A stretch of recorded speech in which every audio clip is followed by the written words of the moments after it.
Testing, testing.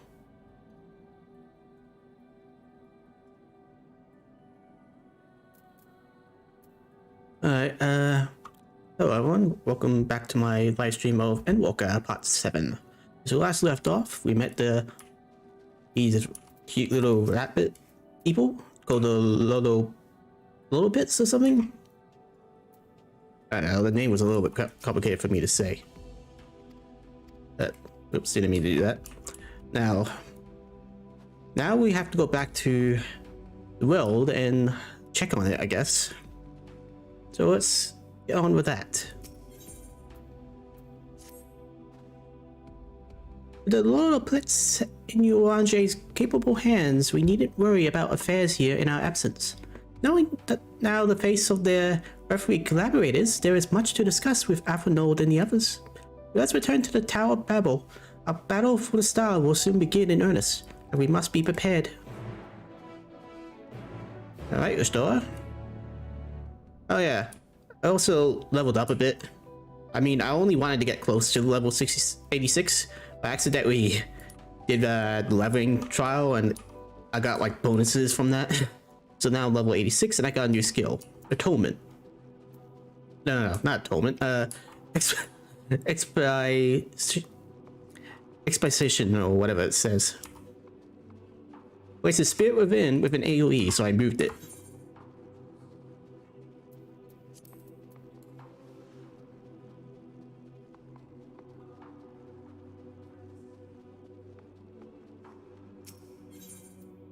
Back to the Tower of Babel.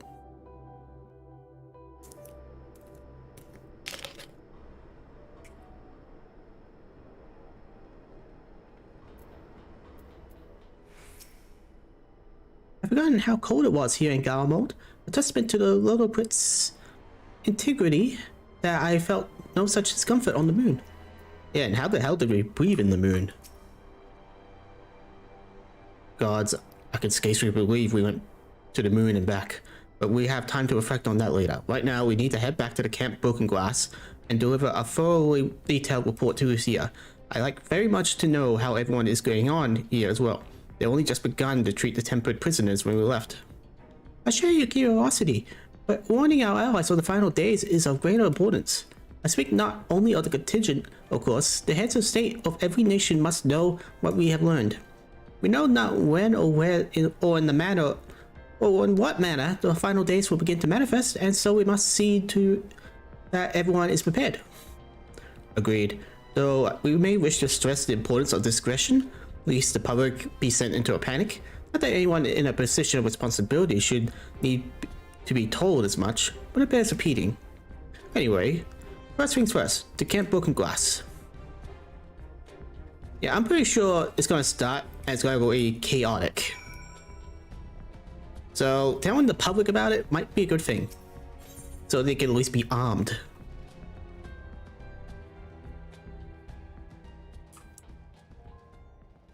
Now hold on a second, I got a notification.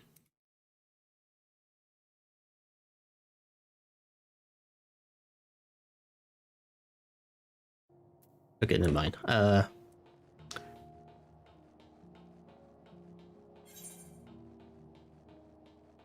I also gotta do these quests eventually. But I'm still trying to contemplate if I want to do it on the live stream or just do it off screen.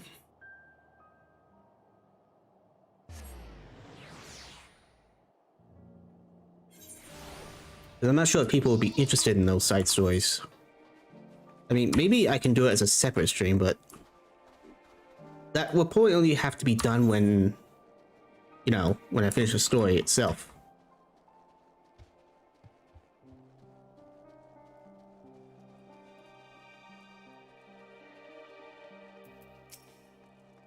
Otherwise I might risk boring people.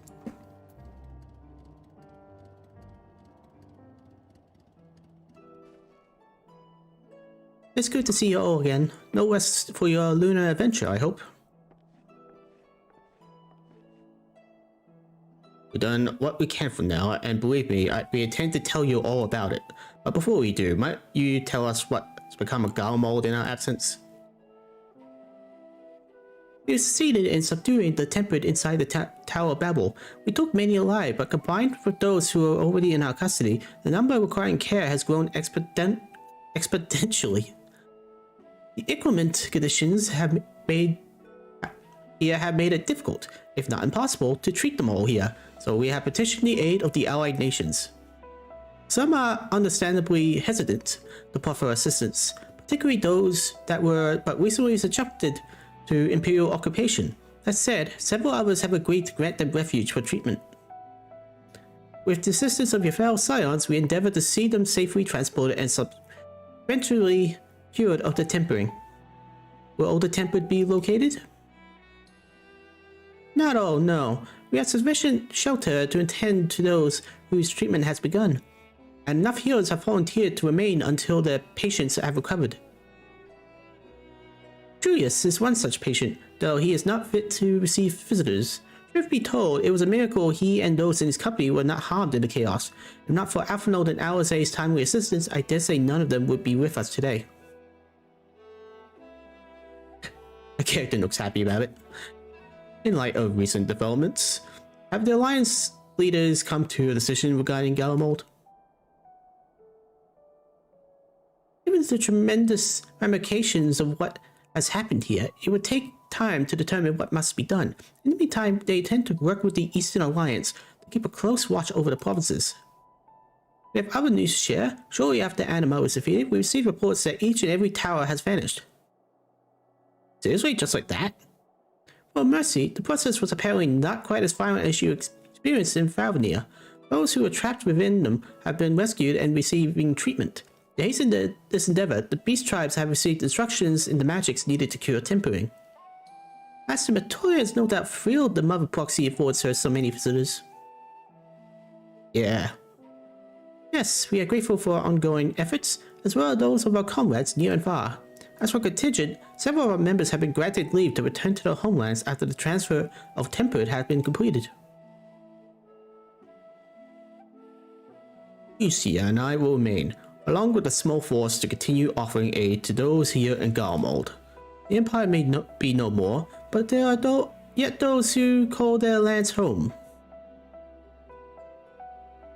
I believe this accounts for recent events here, so what of the Moon and the Tepvoy?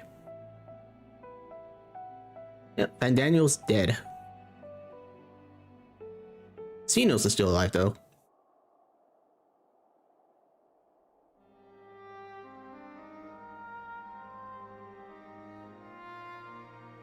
Final days. Gods, I prayed your victory would mark the end of all troubles. There is still much we do not know, but the Alliance leaders must be told. Would you be willing to contact them in our stead? Yes, of course. I will send word forthwith. We will also release your fellow scions from their present duties, that they may return to Shaoyan. Your energies are better spent finding a means to avert the coming apocalypse. Speaking of your fellow scions, you will be happy to hear that Mistress Cryle, though still on the mend, has been moved to the Boldenson's Annex and given into Tatoo's care. Thank you. I look forward to seeing them both upon our return. Let's be on our way then. One last thing, if I may. After your confrontation with Zodiac, you said Xenos took his leave, and in all likelihood, he has returned here to Galamold. I have a mind to dispatch scouts to try and ascertain his whereabouts, but first wish to ask if you believe there is merit in doing so.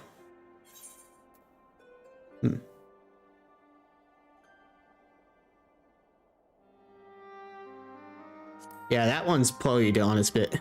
Don't bother. I suppose you're right. Dispatching soldiers in pursuit of such a beast would be to send them to their deaths. I forget I entertained the notion. While on the subject of Xenos, the 10th Legion has made an official proclamation. It denounced the Crown Prince and condemned his role in the Empire's downfall. His very title has become a source of shame among his former subjects, and its continued use serves only to hinder relations with foreign nations. For this reason, we have declared as Xenos Ferrator Gavus outcast and enemy of Galamold.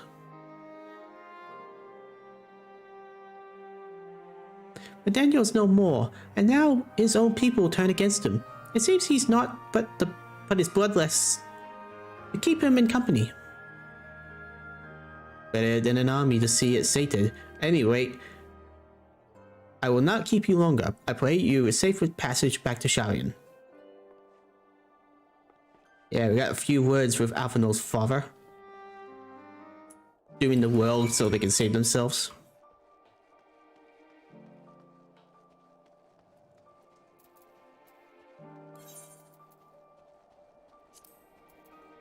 Look at how Sharian's not its own thing.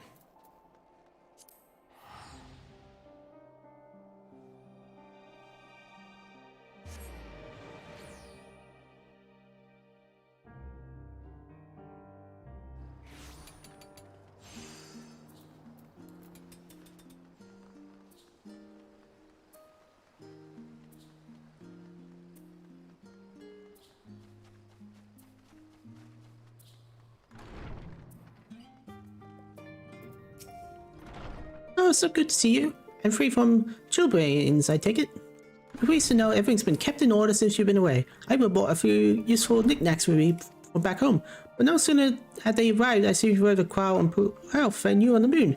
If you meant to give me a fright, you succeeded. Welcome back, Victoria. We were so troubly worried about you. Though it is plain I have caused my own fair share of worry, and for that I apologize. I knew it called to me that day when you entered the Tower of Babel. Her pleas were faint but desperate, and I knew that at once she required a vessel to carry out her will. What came after feels like a dream, but very remembered. My body flowing through the life stream toward Galmode. When I regained consciousness, I was all aches and frostbite, exhausted of ether, so exhausted in fact I could only laugh, for it was in that moment I understood Raha's weariness from the Tower Assault. Would that I could laugh at a time like this, though we prevented Zodiac from being unleashed upon the world. I'm curious to know what else took place there on the moon. Perhaps we should wait for the others to join us before you give your account.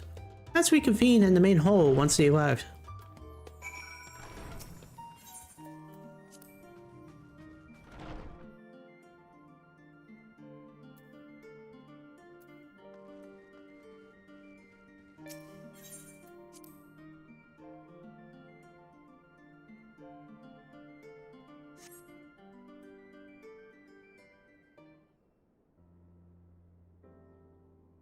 Someone tells me this is not voiced.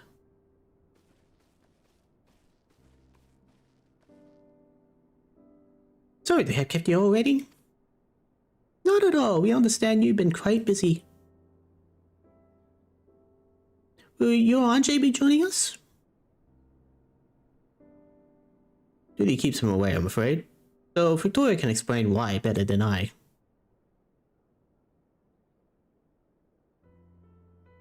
Yeah, we've been on the moon, we met bunny people. Jalian's been evacuating people. Not people, supplies.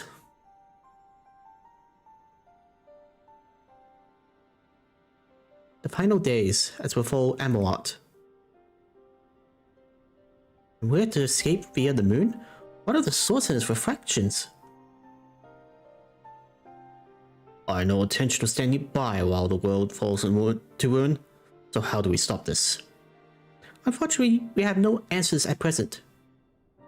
If the celestial currents have grown stagnant, as was the case in the time of Amalot, the solution would be to alter the flow of ether throughout the entirety of the star.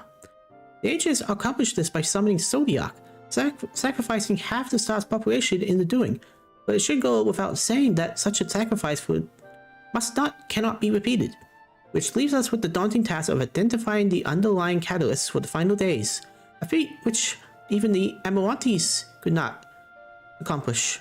Unfortunately, we have found no clues in Mare Laboratorium. There is still much we do not know about the catastrophe itself. I don't know what may have caused it. Battle days were marked as a corruption by the Amalatis' creation's magic. But we command no such power, which invites the question, what havoc is in store for us? If we do that much, perhaps we could draw some parallel with the events of the past, and thereby form some semblance of a plan. Perhaps we should start with the form then.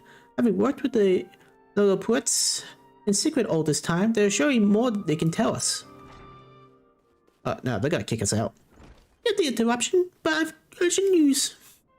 The forum is holding a public assembly in the public plaza outside. Some sort of announcement. What is Father up to now? There's only one way to find out.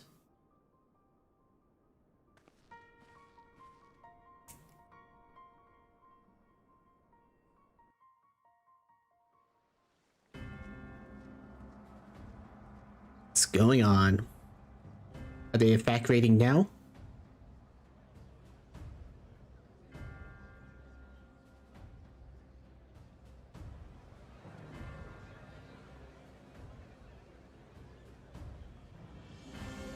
Oh, are they gonna save themselves and doing their own people as well?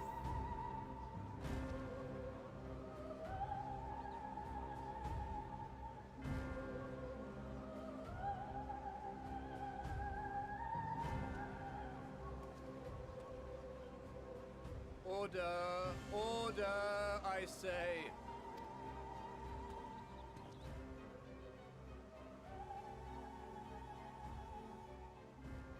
I thank you all for gathering here on such short notice. This day we must speak of grave affairs and their implications for the future of Charlian, nay, of this very star. Said affairs concern all citizens, and so we have called for a public assembly.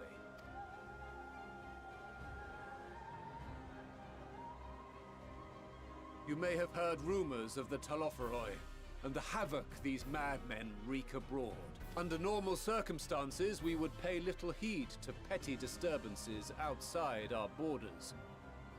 The final days, however, are another matter altogether. For we dare not ignore these prophetic words of Eld.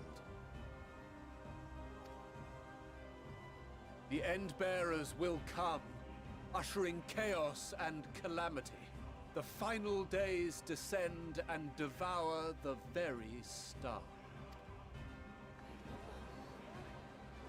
I've never heard this prophecy. Is it true? Will all that really happen? Calm yourselves. The time has come to speak of the Forum's most sacred duties. But first...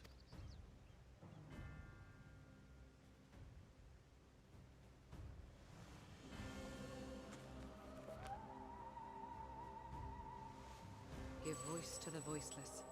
Let bindings be unbound. By unanimous decree, I declare the enchantment broken.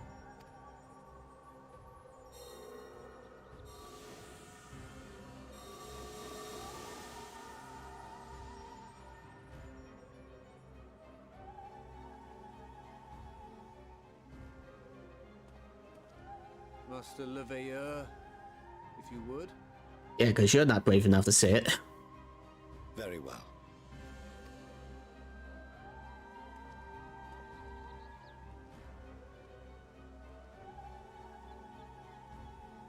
"270 years ago, our forebears began an expedition in the Dravanian hinterlands, in search of a route to access the ethereal sea. This much is public knowledge. Their findings, however, would become the Forum's most closely guarded secret. What those researchers discovered in the hinterlands was not a passage unto the ethereal sea, but the very heart of our star, and Hydaelyn herself. She spoke to them of a calamity that would extinguish all life, and of a means by which we might be spared. The moon. 'Tis in truth a gargantuan vessel built to serve as sanctuary for her children and deliver them from this doom. Much like Nunkref's hope in ages past, it will bear the people of a world in the throes of death to a new home. Needless to say, this will be no small undertaking. To facilitate the great work, the Forum has maintained close contact with the servants of Hydaelyn who presently reside on the moon. Convinced that the foretold end was all but inevitable, we began amassing a wealth of knowledge, not merely for the betterment of our nation, but in preparation for the journey to come. You reveal this to us now? By the gods, how long do we have?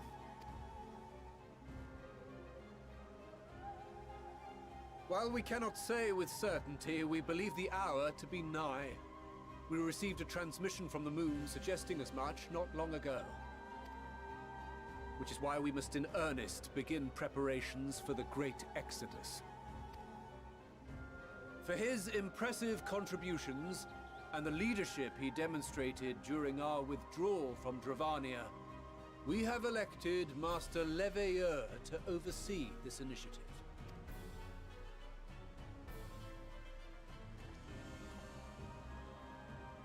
Fellow scribes and scholars, my countrymen, we face a threat of unprecedented scale. We must challenge the trials before us with composure and conviction if we are to find salvation. The wisdom of Sharlayan has ever been a shining beacon in the darkness, and so it shall continue to be. It is our solemn charge to see our heritage preserved for future generations. For those who will come after, we will brave a new frontier.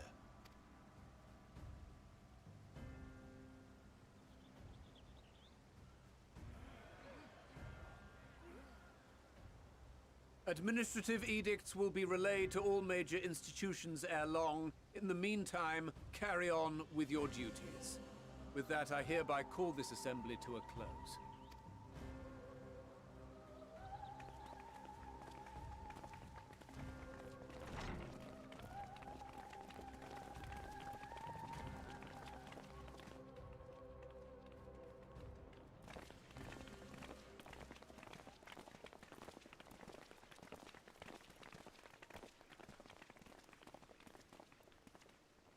Do you remember what Mother told us when we visited home?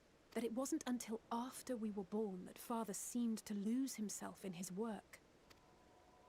If that great work of his was the evacuation of this star, then... Yes. It wasn't for his benefit.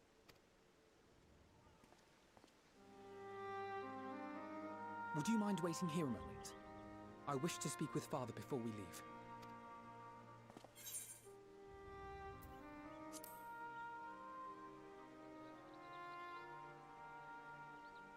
Thank you. I shan't be long. If it's all the same to you, I have a few choice words to share with Father as well.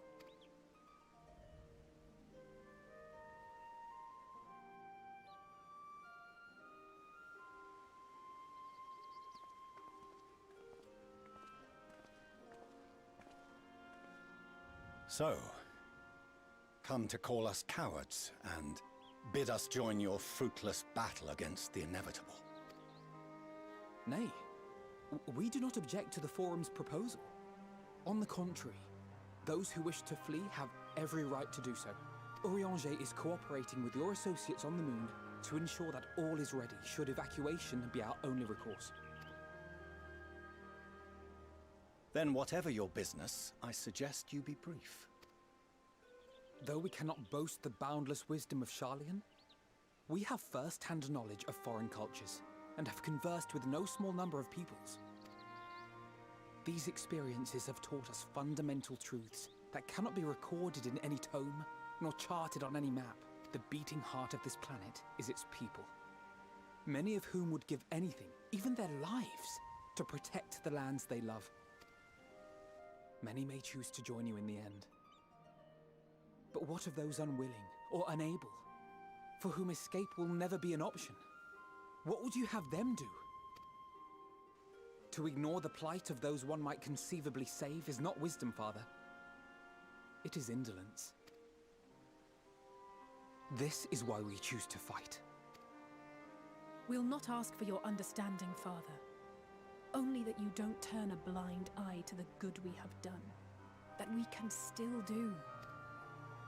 We're not children in need of protection. Hold fast to your principles and let the world burn if it please. But we believe there is still another way. And if there is, we will find it. You see if we don't.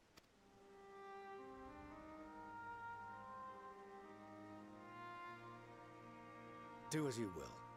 Just stay out of our way.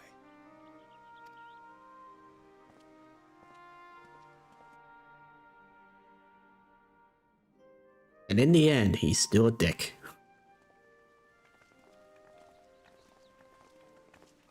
Were he not so consumed with self-righteousness, he might tell you how proud he is of you both.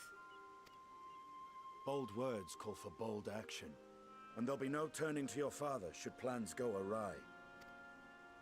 As if I ever would. So long as there are those who wish to stay and fight for this star, we have to do what we can to help them.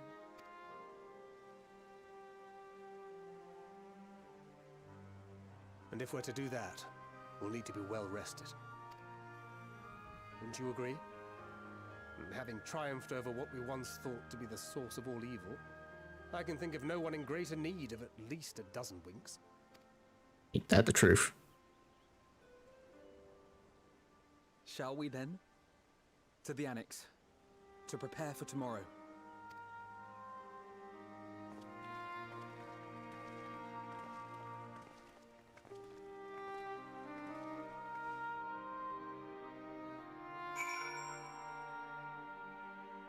Say what you will, but Shaoya is still a bunch of assholes for not telling people, the other nations, about it.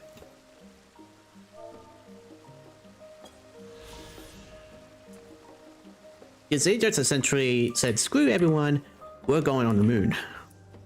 When that moon is big enough for everyone.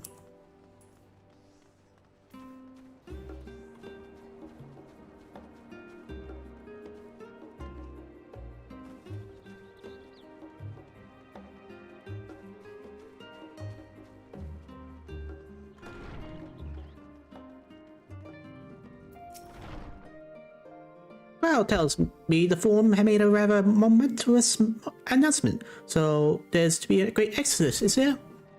I'm reminded of my narrow escape from the Isles of Fall. I realized in running the mixture of relief and regret after. Why me? I asked myself. Why me? Why us? Why now? Why wonder? There's no use fretting over the cosmic morality of lack thereof. We're here, and we got through this together. And who knows, maybe my luck will rub off and grant everyone a narrow escape. There's no harm in praying for as much. But enough of my rambling. I'm sure you're exhausted. Your chamber rates.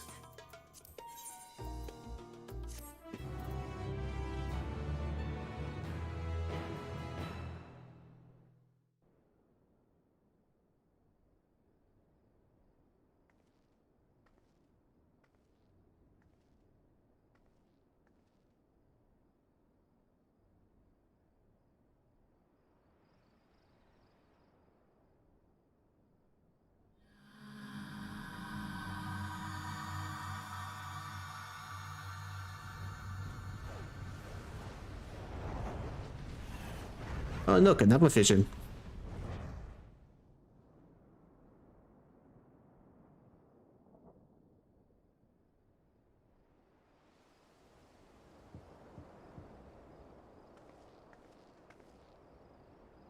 Visitors come knocking at the door. Whoever could it be?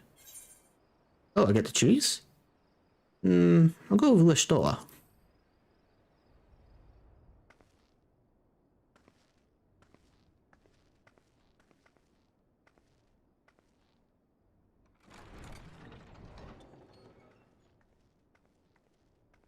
You're still awake. Good.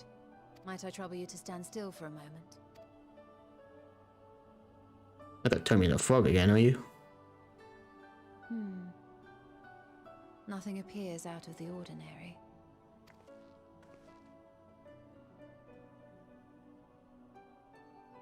A precautionary measure. You will recall that serving as a vessel for abundant light in the First very nearly ended poorly. In your recent battle on the moon, you were almost certainly exposed to similar, if not greater, forces. Fortunately, From what I can see, you and your ether are none the worse for wear. Would that Reen were here to confirm my assessment. To think you actually found yourself in a direct confrontation with Zodiark. As if Xenos gallivanting about in your body was not misfortune enough. Did you so grossly offend every single deity in a past life that they saw fit to place a curse upon your soul? Forgive me. That was in poor taste. I recall vividly how battered and broken it was in the depths of Amarant. Would that you could have seen it with your own eyes. Mayhap then you would understand why the greater part of me is glad you did not. It was a horror beyond description. Promise me you will be careful, that you will seek my counsel if you feel unwell. That puts my heart at ease, if only a touch. I suspect it will grow colder as the night wears on, so do be sure to stay warm. Sleep well. May the shadows keep you. That was nice.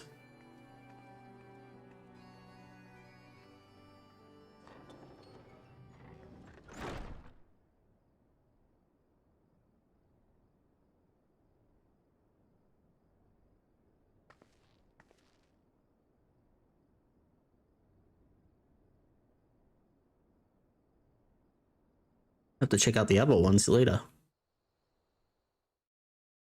A little while earlier in the Meeking Quarter.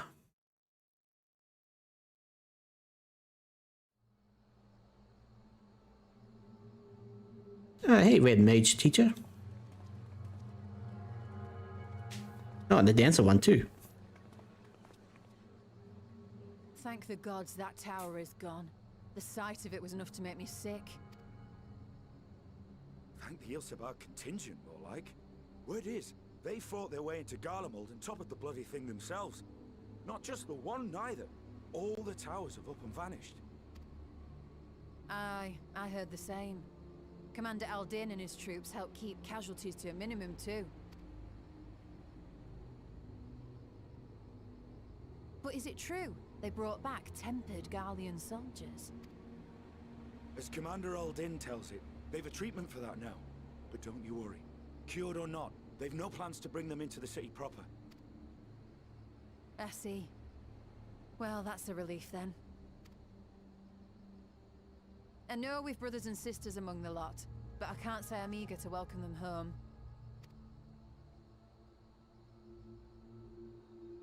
Wanted to think about it for a while yet. They're to be looked after in Alagana for the time being.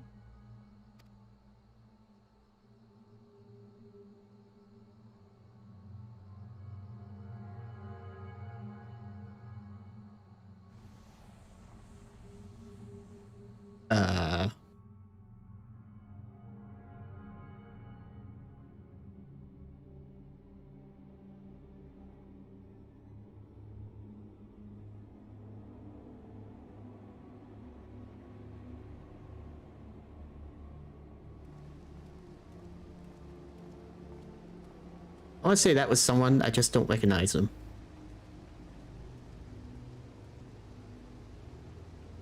Oh, hey there. Ah, the Dark Knight teacher too. Another day, another commission of paramount importance. Well, what have we here?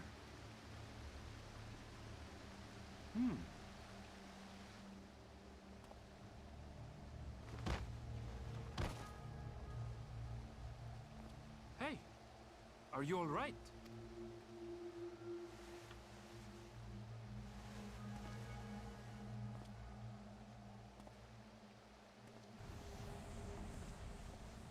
Get the Dark Knight. That? No. The shadows play tricks, nothing more. That is such a lousy excuse. The towers are gone, and the Garlean threat is abated.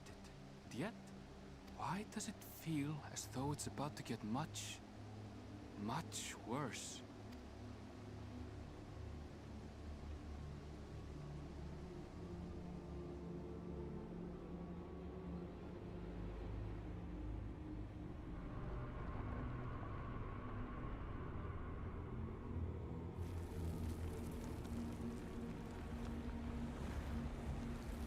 As our hands first. Wait, I thought that was gonna be last.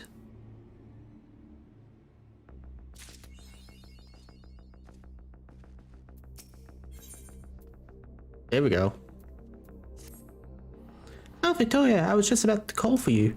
I'm afraid we received another call for assistance. This one comes from Razahan. The others have assembled in the main hall to discuss the situation. You must join them at once.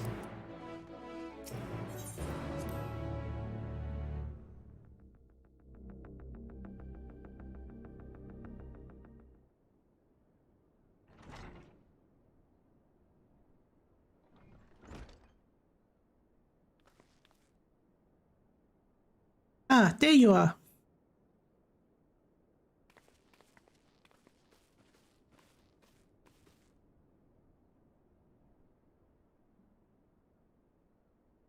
Our worst fears have come to pass, but moments ago we received grim tidings from our contact in Razahan. Our beasts have appeared as if out of nowhere, claiming one victim after the next. What's more, they said the very sky burns above them.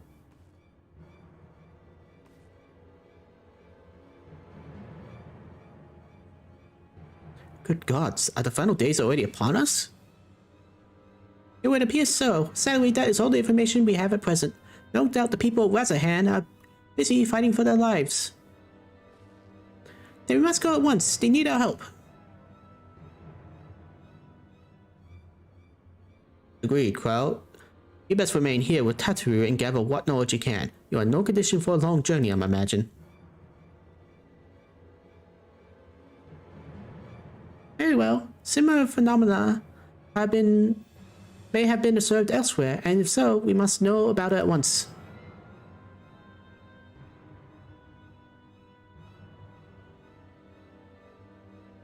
Be safe out there, yes? Let's make for us to Yildamad. We must prepare ourselves for what may lie ahead.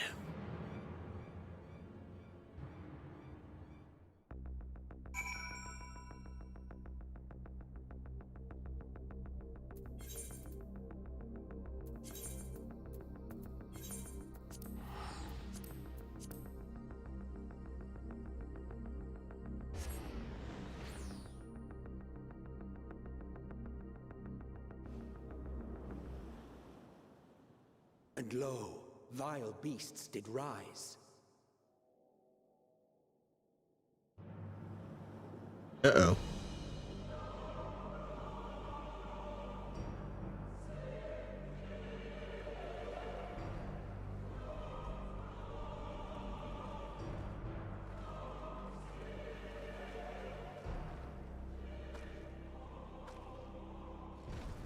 Leaving naught in their wake but blood and ash.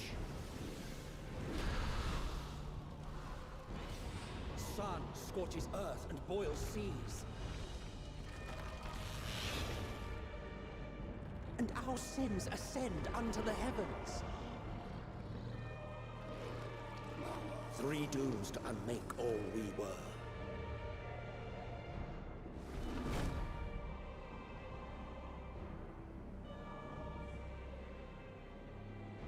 The warrior light never sleeps. The sky burns. The final days are truly upon us. Funny how this is not worldwide yet. My friends, I trust you have heard the news. We have. What can you tell us of the situation, Your Excellency?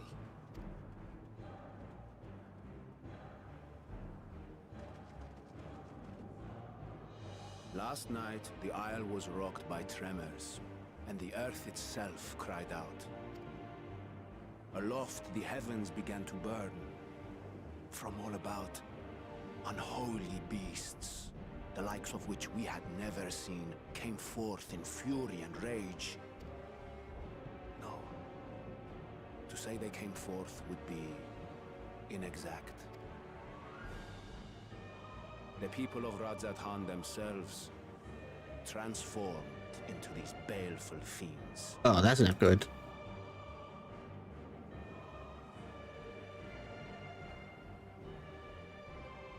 Though the phenomenon was observed throughout our lands, the first creature, the largest and most dreadful of the lot, wrought havoc upon us here in our fair city.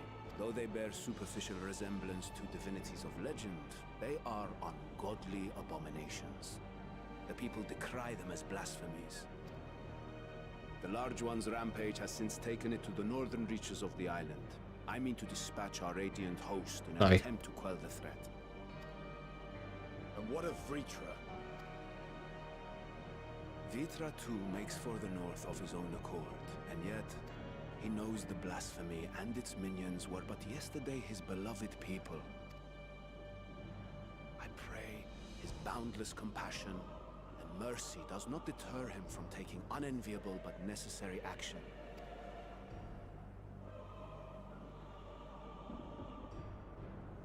Understood. I ask that you allow us to aid you in quelling this threat. You would risk your lives to help us yet again? I have no words to express my gratitude. Our regiments approach the north from several directions, with a number of units set to depart from the docks of Yedlimat. They will make landfall in an area of dense jungle, where one can expect to encounter dangers even beyond the fell beasts we hunt. I leave you to your preparation. You will find me at the docks when you are ready to depart.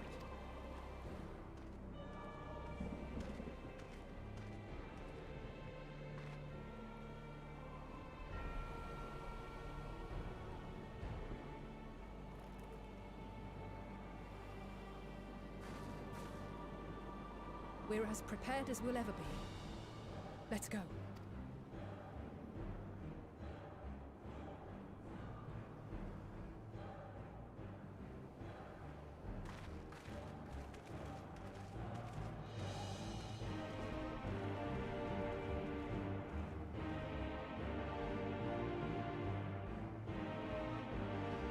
The final days. I wonder if this actually changes the area around us.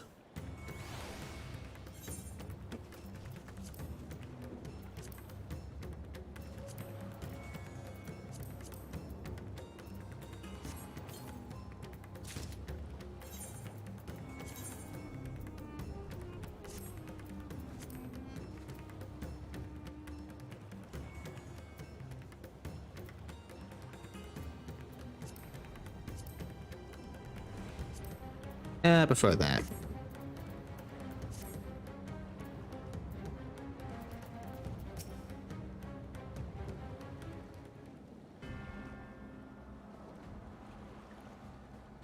Everyone has assembled, yes? I thank you for lending us your aid in our battle against the blasphemy. Let's review our plan of attack. I would have you aboard this boat and circle around to the north side of the island. There you will find a dense jungle we call Anaspite. It is a sacred wood home to many temples and a number of villages. Petra and the Radiant Host have gone there ahead of us. I ask that you join them and do all in your power to destroy this blasphemy.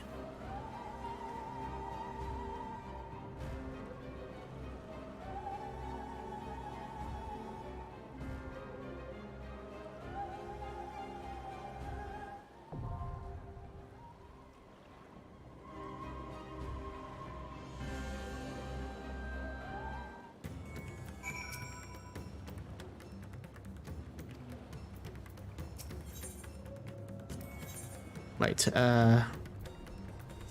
Right then. I think Astinia might be a good idea, since Istra is supposed to be there. Let's do this.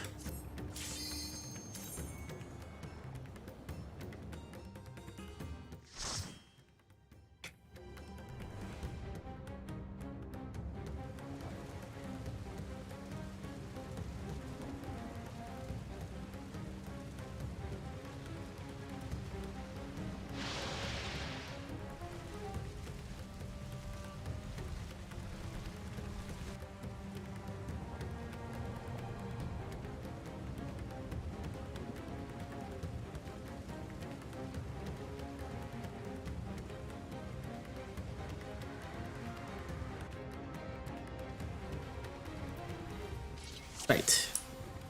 Time to save these people.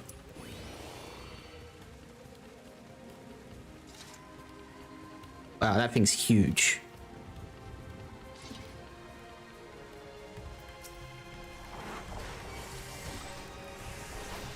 Oh, that's Vistra. Where'd you come from?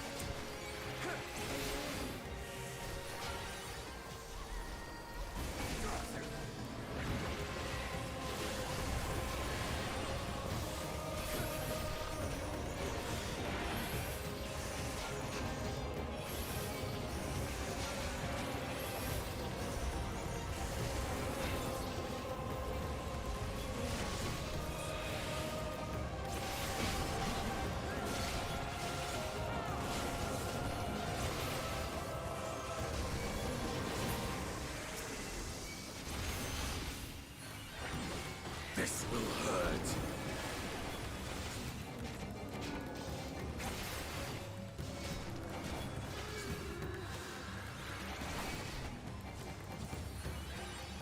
I will not hold back.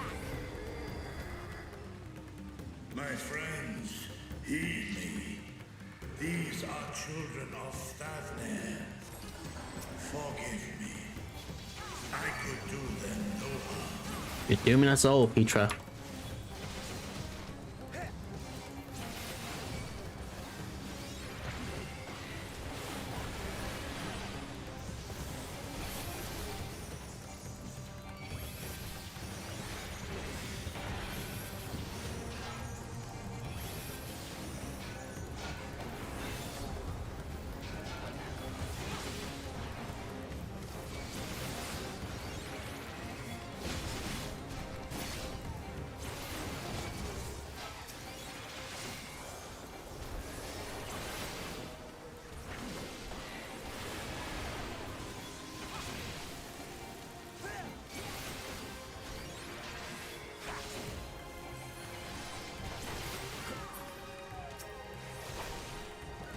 I will not hold back.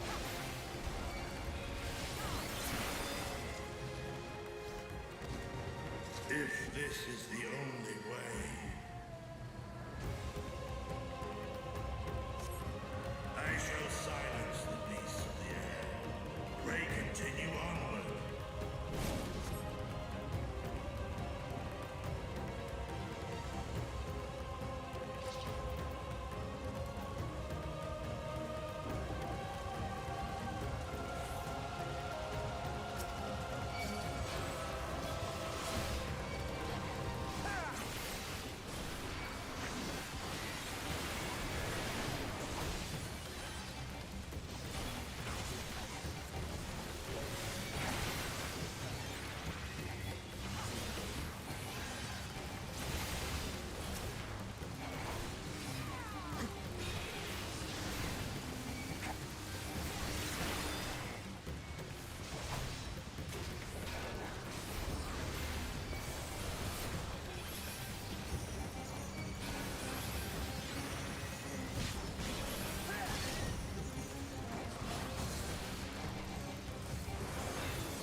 Now, this is a pretty cool atmosphere for a final day battle.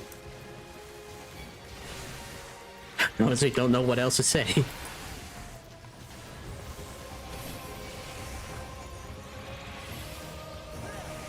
I will not hold back.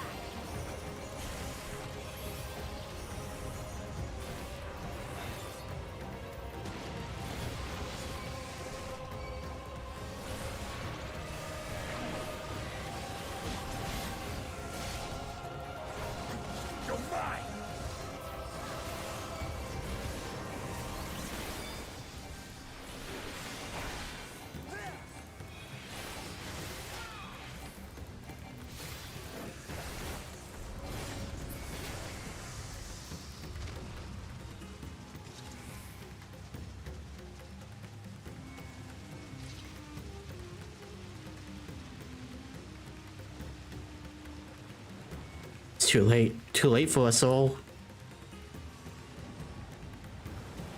There's no other way.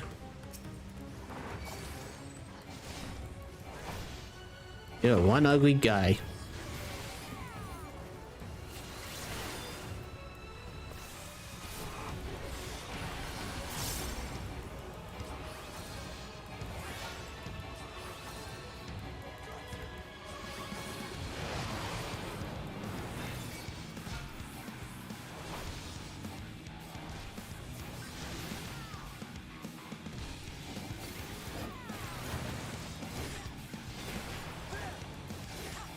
Okay, stand on the crow's mouth then.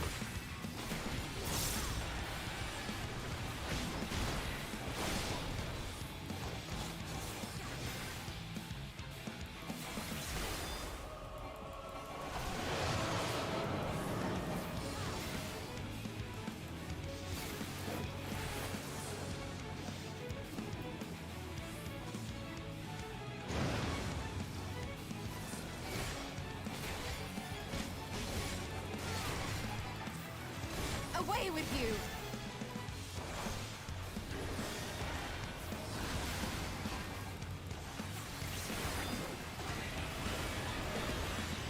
Lost hope now? Uh-oh.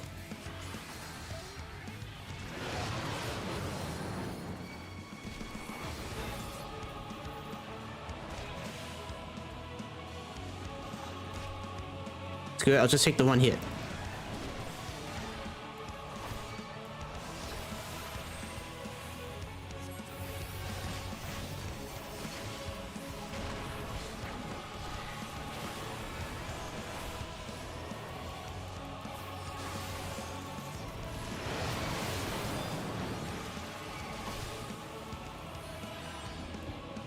What is right? Oh crap.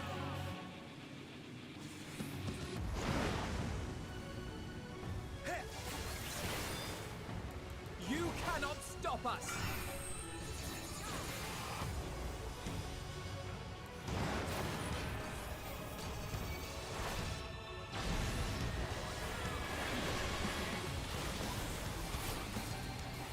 You cannot stop us!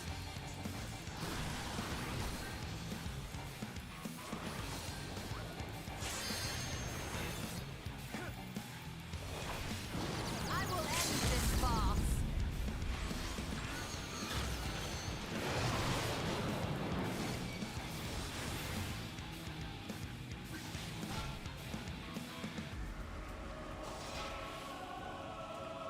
Damn it.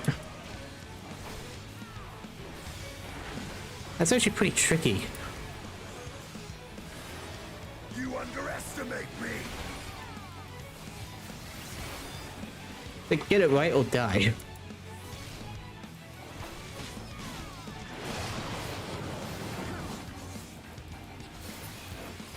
There we go. You shall suffer no more. What is this vile presence I sense? The horde draweth near. Be on your guard.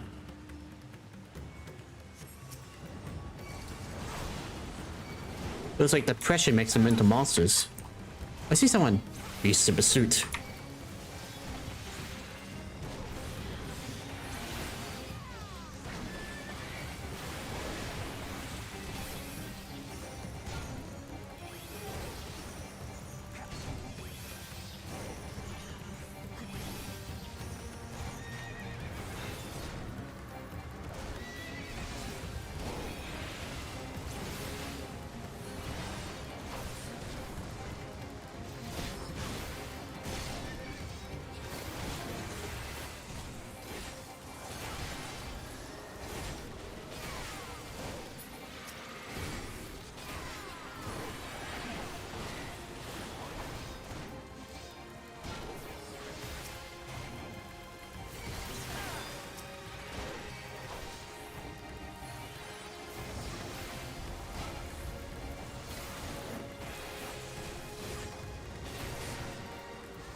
Get away from your mother. You must remain calm. Too late.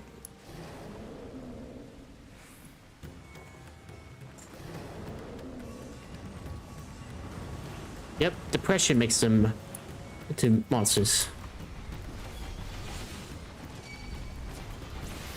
Oh, it's in disarray. If this is what we must do. For those who don't notice, I'm kind of reading the chat log.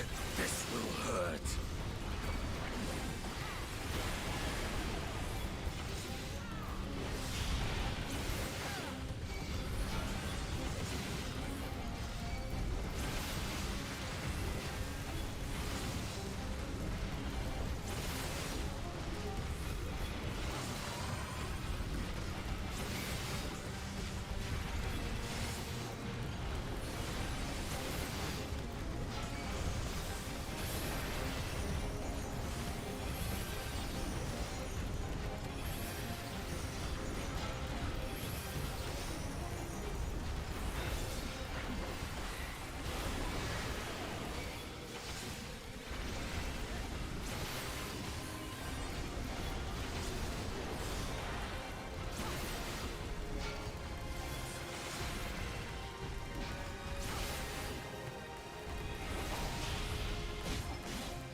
Yep, I never saw any chests coming up here.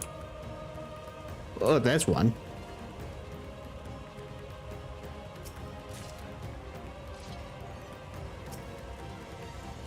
If any that live, we must save them.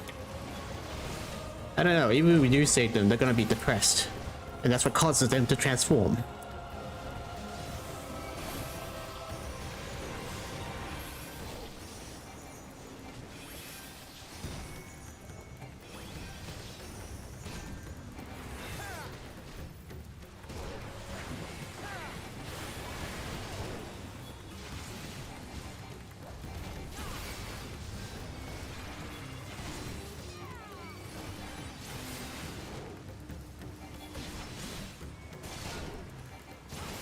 You're mine!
A scorpion thing.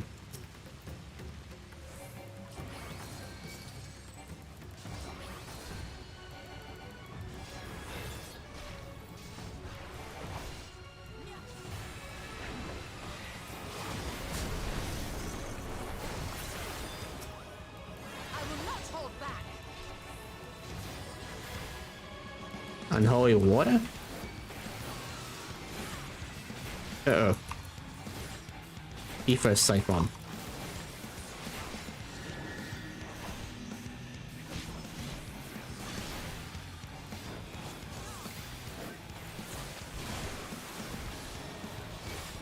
That's convenient.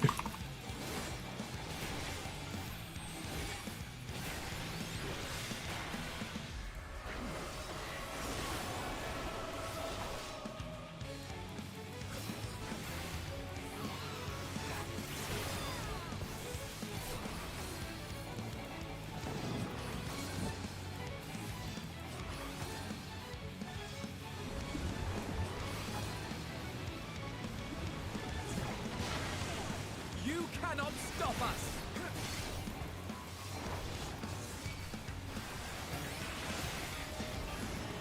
You underestimate me!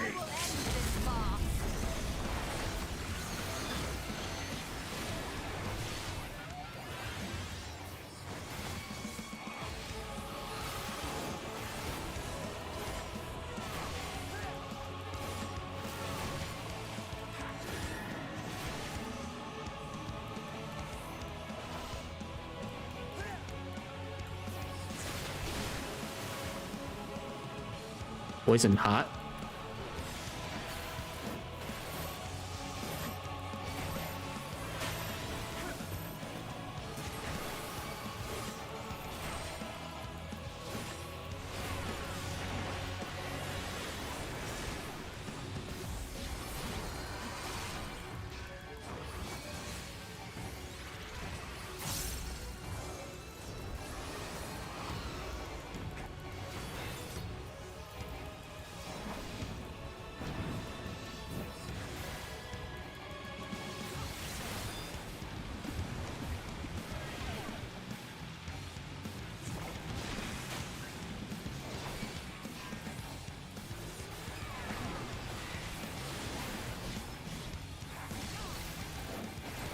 You're mine!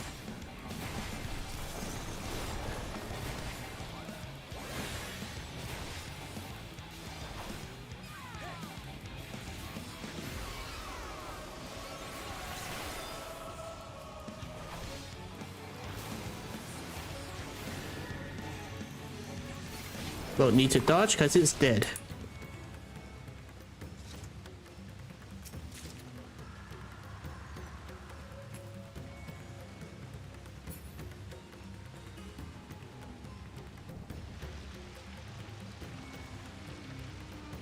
Wow, 1.2 million from that one. Holy crap.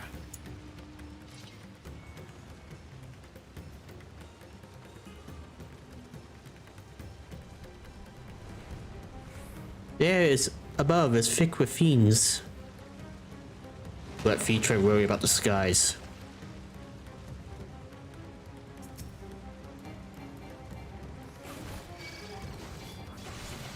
That looks ominous as hell. Hope that doesn't come to life.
I think it's coming to life, isn't it?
Yeah, these monkeys hit a lot.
Blasphemy.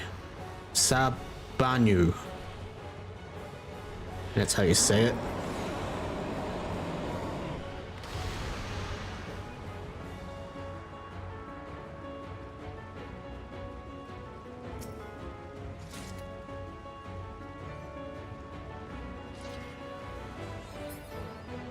The Hall of Amalot.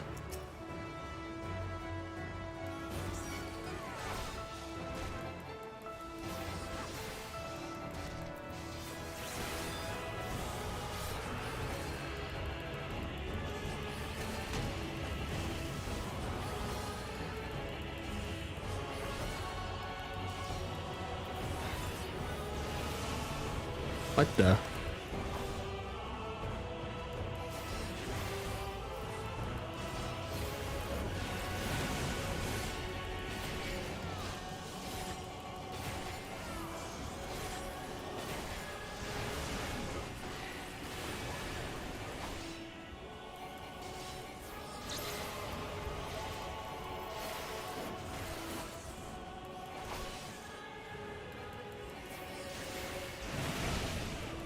That was wrong.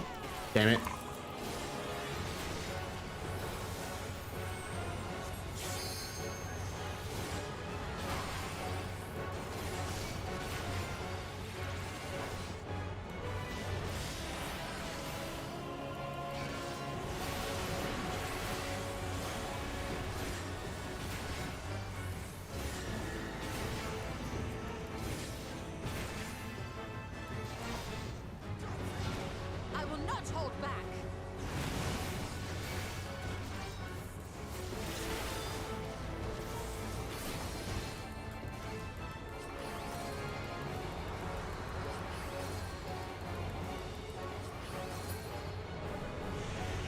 Ah, can't do my final one.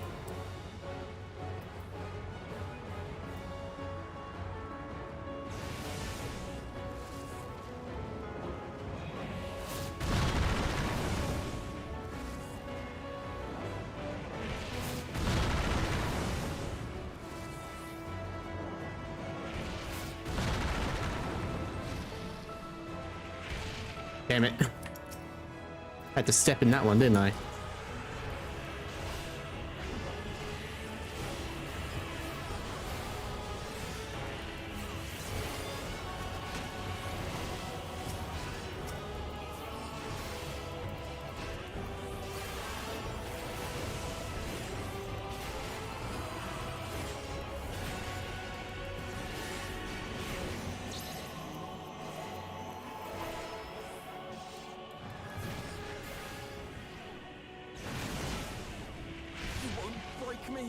Ooh.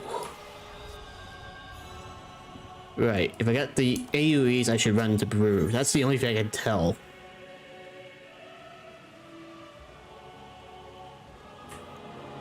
Time to do this again.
Oh, that didn't pop up before.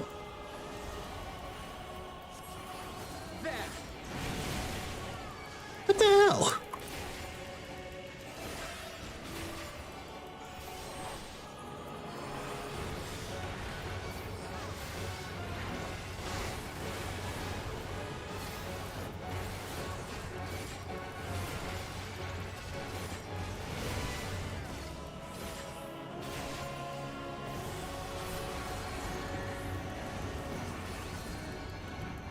You cannot stop us!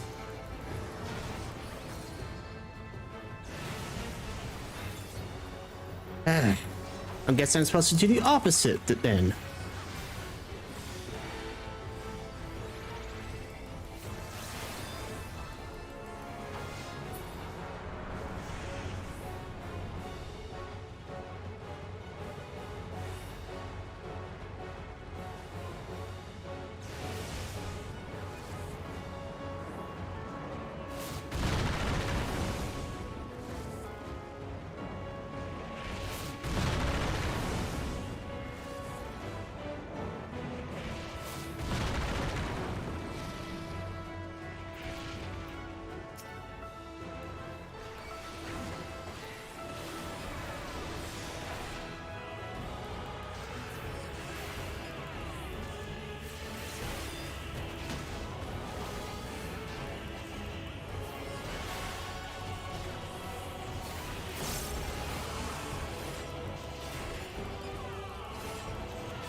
You underestimate me!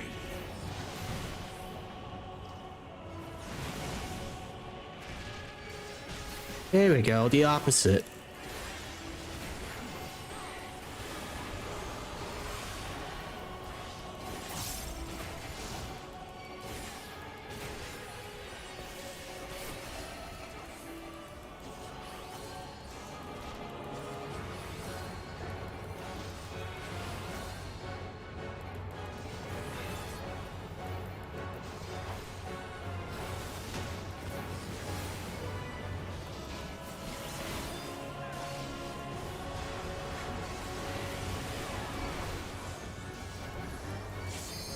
Time to end this! Time to end this! This is going to leave a mark. This is going to leave a mark.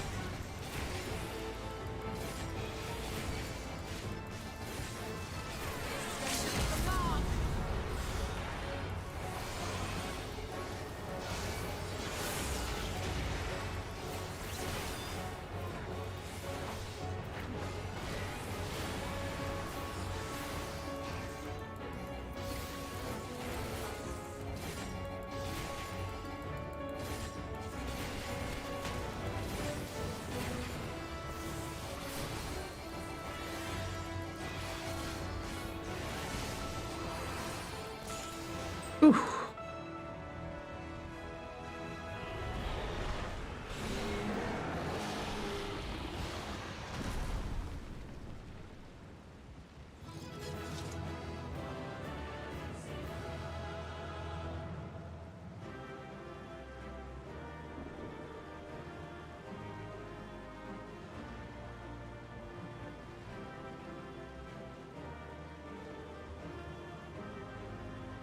That was 2.1 million.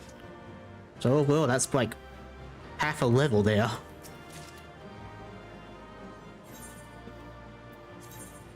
I get anything fending? Oh, ring.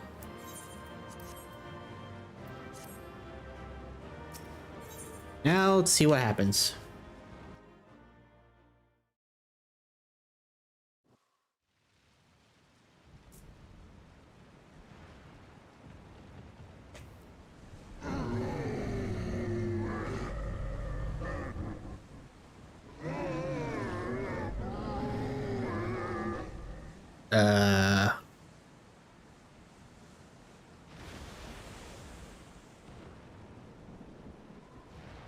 As I feared. What is it? The beast was there, and now it is no more. Yes? Indeed. We saw it plain. But you didn't, did you? I saw nothing. Not the blasphemy that perished here, nor the other men turned beasts. And because of this, I now see all too well. There is no ether. Where the creatures should be, I saw naught but emptiness. So you were blind the whole time? Emptiness? But that would mean... Recall the words of the Watcher. 'Twas a stagnancy of ether, a cessation of flow, leading to decay and absence, that led the ancients to conclude their star was dying. This is the same phenomenon.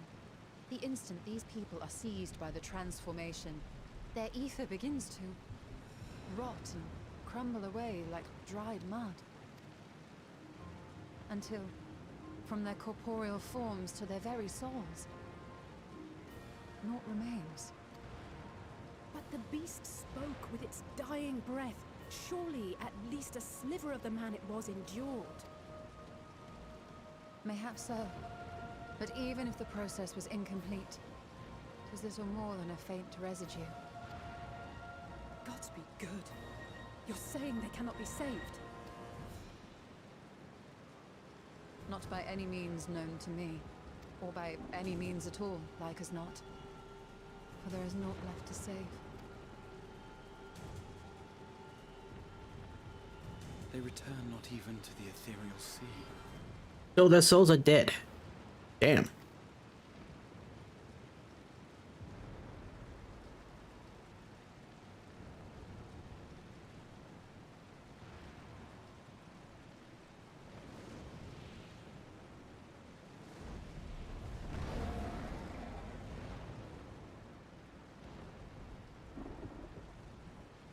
The beasts rage on, their hunger insatiable. Even deprived of their master, they perpetuate his legacy of hate. Once proud sons and daughters of Thavnir, all of them, and now I spill their blood.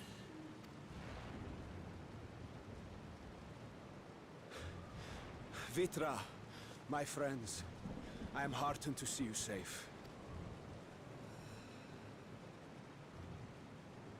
You put your secret at risk. Those closest to me already know the truth. A truth I must now share with one and all.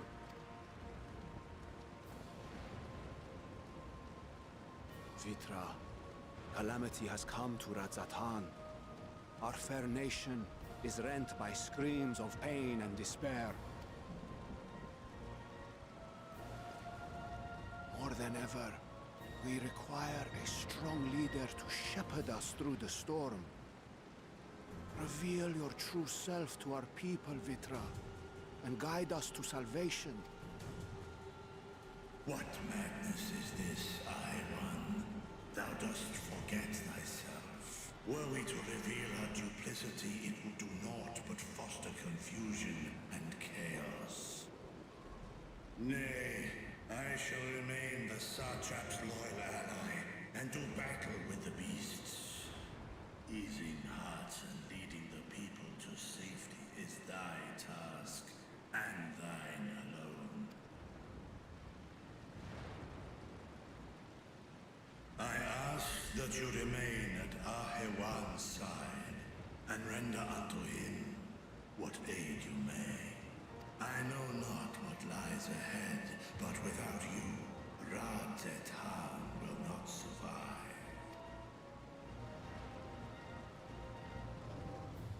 Take me with you. I am as at home fighting in the air as I am on land. Take me with you. Were my words unclear? I require no assistance. Thy place is at Ahewan's side. Don't argue with Estinian. Estinian, here.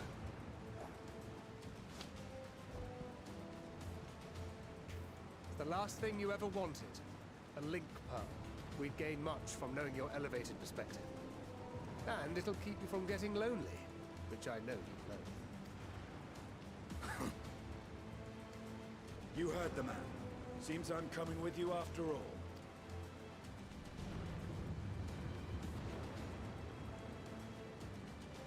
Then I pray thy grip is iron. Be it on thy head if thou dost chance to fall. Fair enough. Now, shall we?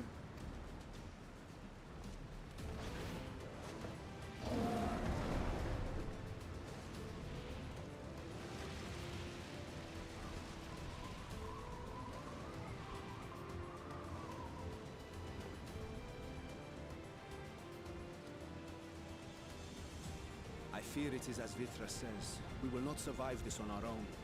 While I am loath to impose upon you again. I would insist if you did not. 'Tis the very reason we have come. Then once more I find myself without words to thank you properly. Let us return to the capital and plan our next course of action.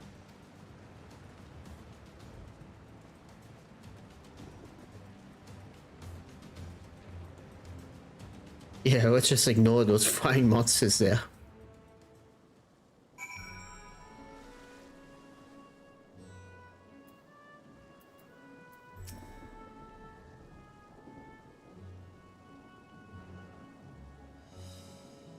A radiant host has eliminated the imminent threat to the city, though it pains me to know those beasts were once my own people.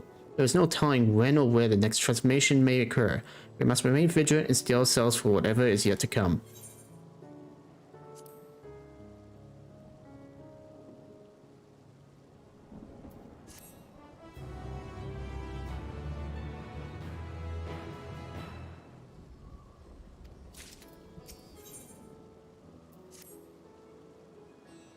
Forgive me, my friends, but I must return to Megaduta for the time being.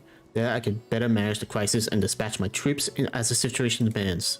In that case, we shall carry out an investigation of our own here in the city. Mayhap the visitors can tell us more about the first of the transformations, and the conditions under which it occurred. If we can ascertain what exactly triggered these tragic events, it may give us some insight as to a possible solution. Time is of the essence. We'll split into 3 groups that we may cover more ground. Alze and I will see to Paksa Path. Vanquish your sword, make way to Delmar. I'll leave Ifra to Graha and you, Victoria. Any information you can gather on the first blasphemy or the manifestation of the final days here in the city will be most helpful. When we have completed our respective inquiries, let us reconvene in front of Megaduta, that we might share what we learned with the satrap.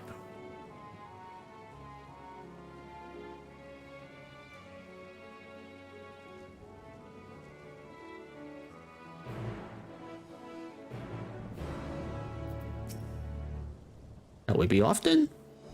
Arthur is home to the High Crucible of Alchemega, whose alchemists forge many of our warding skills. That seems like a good place as any to begin our investigation, don't you think? I spoke briefly with Nuhadin, the chief alchemist there, on our last visit. He should be happy to answer our queries.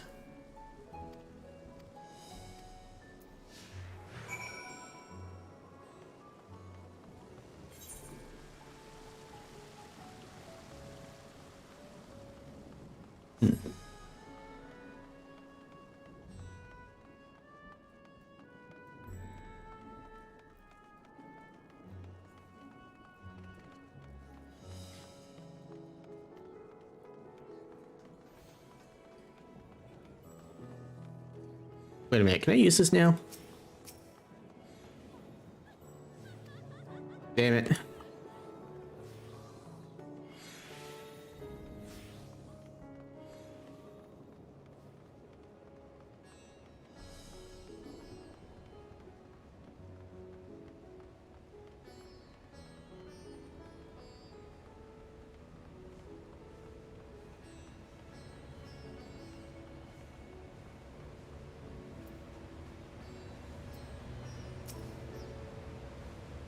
Oh, I remember those weird eyes.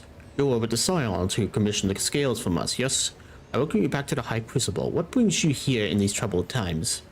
We are assisting the satrap in investigating the crisis that plagues the city. Did you happen to catch sight of any of the creatures? I did. As I was going about my work, I was disturbed by crashing footsteps so powerful that they shook Very ground shook. I rushed outside and could not believe what I beheld. The night sky was burning. Suddenly I heard panicking screams coming from the direction of Balasan Bazaar. In the next instant, a monstrous beast poked its head out from amidst the stalls. Handful the Radiant rushed to the scene, only to be sent sprawling as the Fiend and his minions propelled them skyward. So the blasphemy came from the vicinity of the markets. This knowledge may prove useful.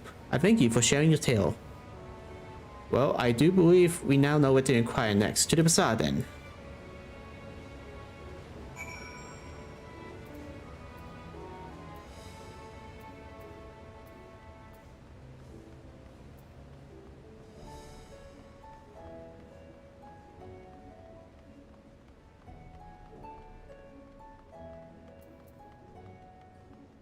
River Apocalypse.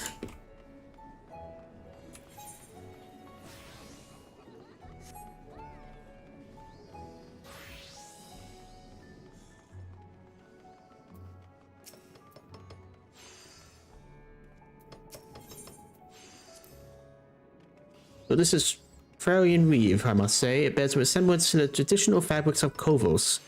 Small wonder, really, given that it's just across the water. Not that I'm much of an expert of the Krosoi culture, of course. I had not the occasion to visit my ancestral home since coming to Sharian, and like as not, I will never reside there again. That said, in recent days, I felt more acutely aware of my heritage, and grateful for it. It is thanks to my forebears I inherited the royal eye, and with it the wisdom of ancient Aldag. And so, well, I simply hope that my countrymen are safe, and one day, when this calamity is but a memory, I'd like to see Kovos again, if only once. What do you mean? But my shop's closed until further notice. You must say we're more pressing concern these days. We'll come not in search of wares, but information concerning the enormous fiend that tore through the bazaar. Did you perchance witness anything? Afraid not, my friend. I was here the whole time, so I only saw its little minions. Made a mess of the place, it did. While that was all going on, the great big one tore through the west side of the bazaar. You have better luck asking there.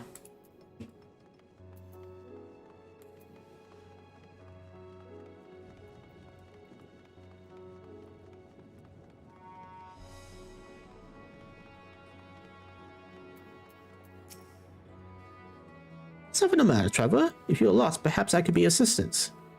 Your offer is most appreciated. We are not lost, but we are in need of information. When you know anything about the gargantuan beasts that rampage through the bazaar? I saw it all, though I wish I had not. I was going about my work when all of a sudden a piercing scream cut through the air. I turned around and there was the fiend, its massive body bursting through the entryway with the force of a tidal wave. And then it was gone, as quickly as it came.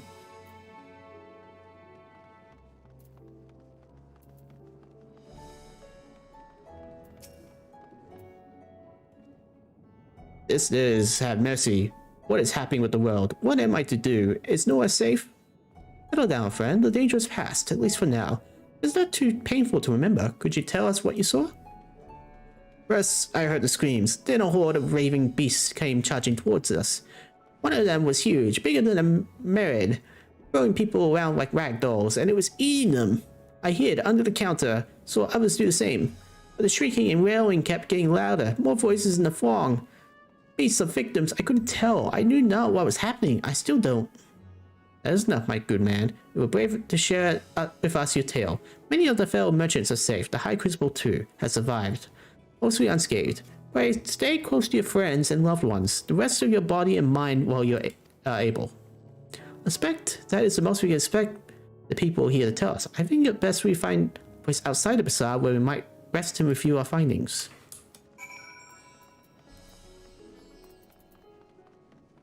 May as well get the Aephorite while I'm here.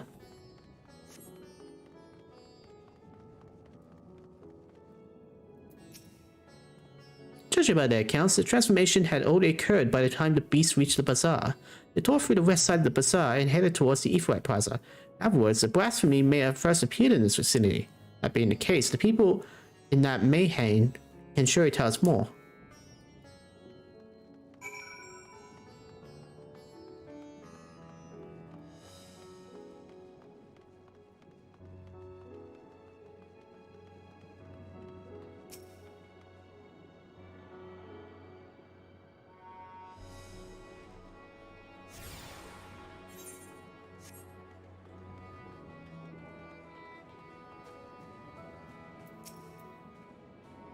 Pulling out that enormous beast, are you?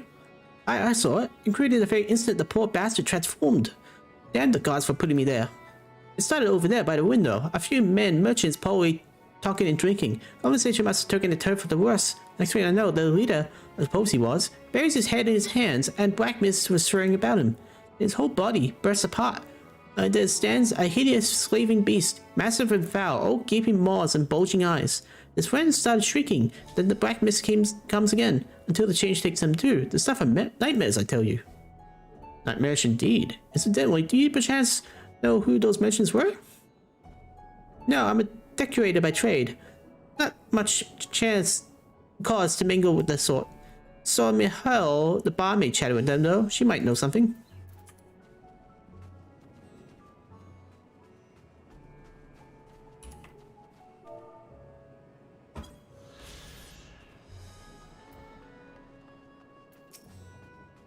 Fancy establishment. Even after the rampaging, all that damage, it'd take a while for business to pick up again. You mean the blasphemy? That's what the Radiance has been calling it anyway. I saw it too. We all did. I was standing here in the counter as Merherdad poured me a drink, when suddenly there came this dreadful sound, like a pain-angry groan. Unlike anything I ever heard, I turned around in shock, and from an enormous cloud of black mist rose the creature. Enormous and ghastly to behold.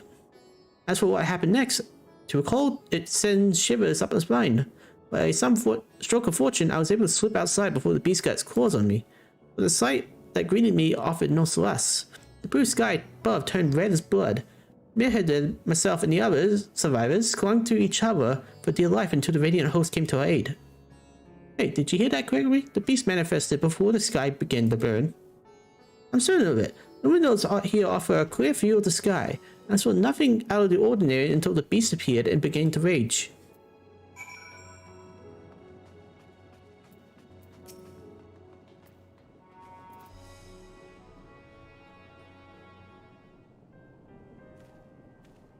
Oh, hello there. Welcome to Merhad's Mehane. What can we get you? We have come not for liberations, but rather the information. You are Mihail, yes? We're investigating the so-called blasphemy on the Satrap's behalf. We hear it was one of your customers, a merchant that first underwent the transformation. What can you tell us about him? He was something of a regular here, especially of late. Hazal was his name. He ran his own custodium, dealing primarily in the exports of Farian specialties.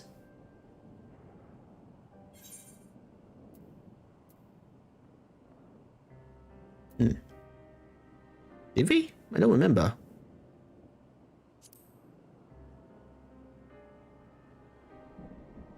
Definitely rings a bell, come to think of it. Didn't you meet Quasol when you first came to Fallon? If I recall correctly, he was running a trading... Oh. Now I remember. Trading operation in Yadamad. It was through him that the Science were acquainted with the fisherman Matsa. Yes, that's the very same Khazal, no doubt. A rather successful man from what I gathered. As said, it was clear that he had fallen on hard times of late. Those ghastly towers popping up everywhere cannot have been good for business. Even now, with the towers gone, the collapse of the Empire had led to all sorts of problems elsewhere. The market for luxuries is surely not what it once was. Trying times for the head of the trading custodian, indeed. Khazal was a compassionate man. Even as his own business suffered, he did what he could to provide for the Atricians, fishermen, and many others who counted on him to sell his wares. Indeed, that was the very topic of yesterday's meeting, as far as I could hear, yet as they discussed further, Khazal's tone grew grave and grim, and it was then that... Forgive me, I would not have you recall that memory. If it brings you pain... If I could, I would ask just one more thing. Did you notice anything unusual about Khazal in particular? Please, anything at all? Sorry, nothing springs to mind. Perhaps someone else can help you. Khazal lived for his work, and had no family that I know of. Employees and associates knew him best, but they too are lost to us. Still, perhaps his neighbors know something I do not. Can you direct you to them? If you believe it would help, what do you say?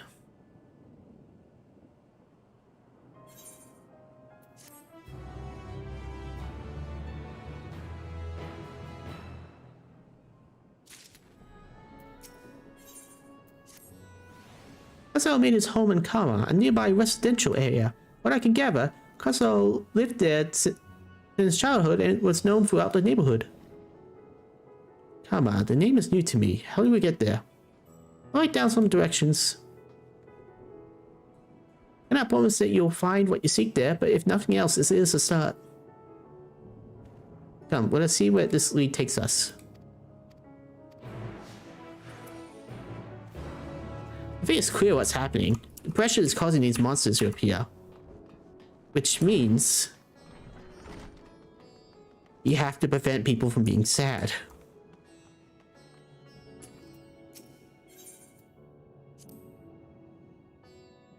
Let's see, after leaving the main headway to retrace our steps and head back towards the Ephraim Plaza. Yeah, I think I know where it is. It's the one area we haven't been to. Oh, no, it's there.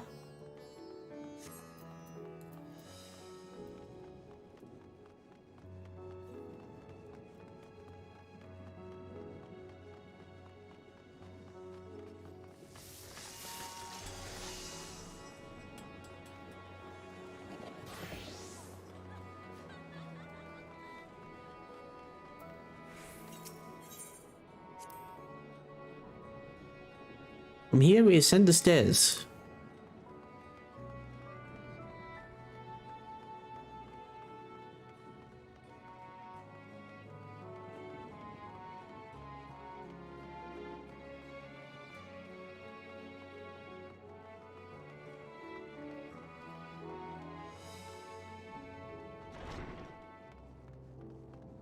Then we take a left.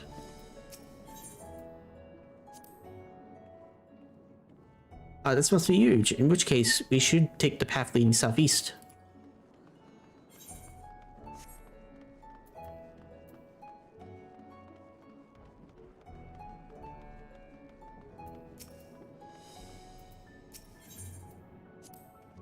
If going this way, we should arrive in Kama before long.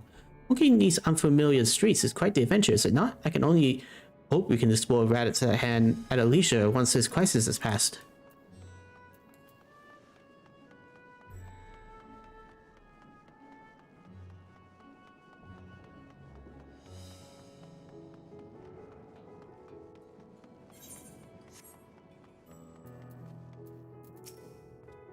And this must be Kama. We arrived at last.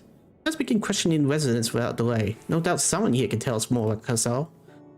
Given recent events, I imagine many are taking shelter indoors.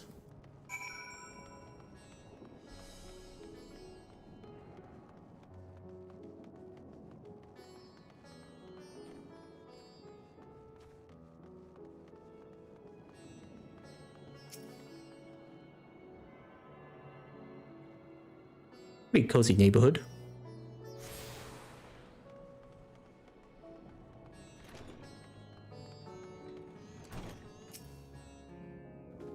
Would you go back another time? I just woke up and I'm not exactly in the mood for idle chit-chat. Well, that's one way to avoid the panic, I suppose. Pardon our intrusion. You may not have noticed, but a great danger has come to foul now. I encourage you to stay alert and prepared to flee the city should the situation turn dire. But before we leave you in peace, might allow us to ask a question or two. Did you know a local merchant named Gasol? If so, did you notice anything unusual about him recently? Gasol? I know of him. In fact, we spoke just the other day. Like many others, his business is doing poorly.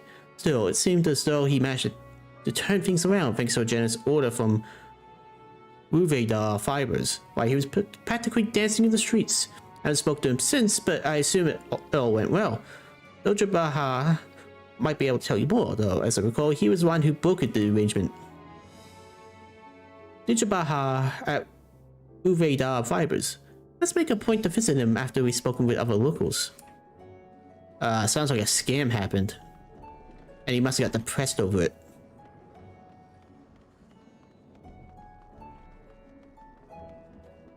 That or he lost his res. Kasa, you say? Yes, I've known him since he was a boy.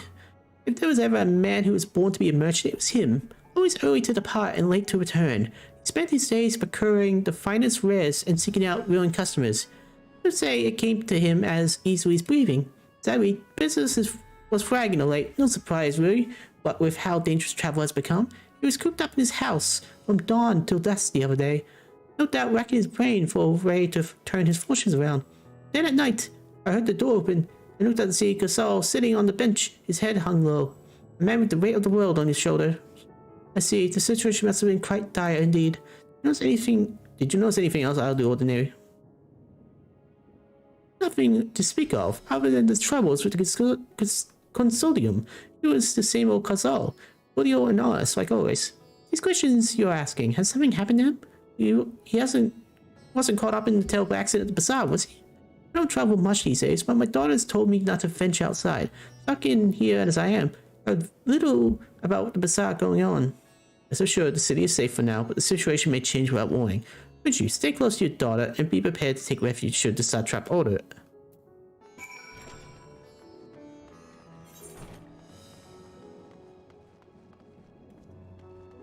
Okay. May as well teleport this one.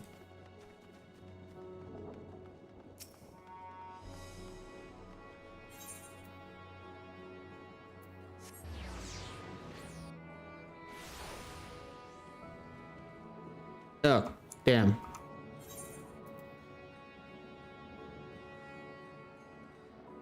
That was a mistake. I forgot.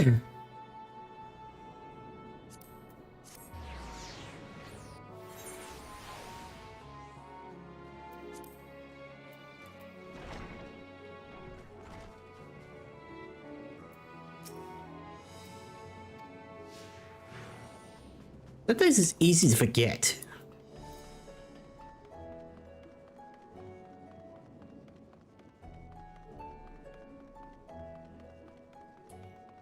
You want to take the shortest route all the time.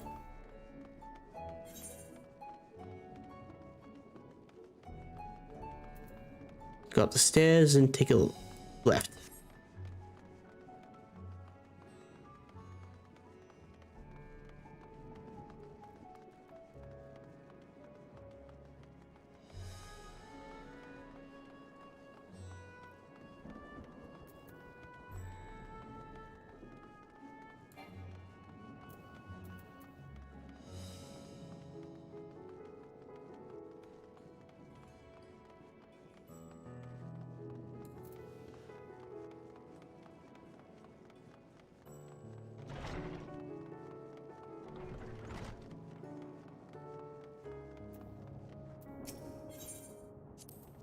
If I'm not mistaken, these stairs lead to Dharma.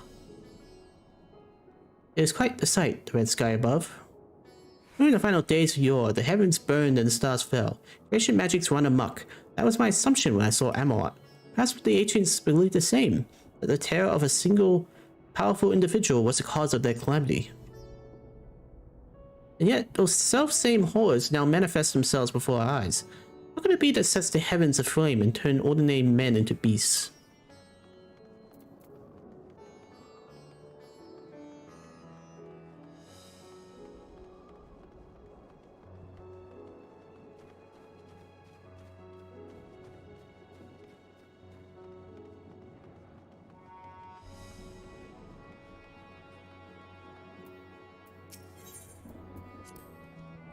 They're farming silkworms. This must be Uvre fibers, where we should find Dijaba.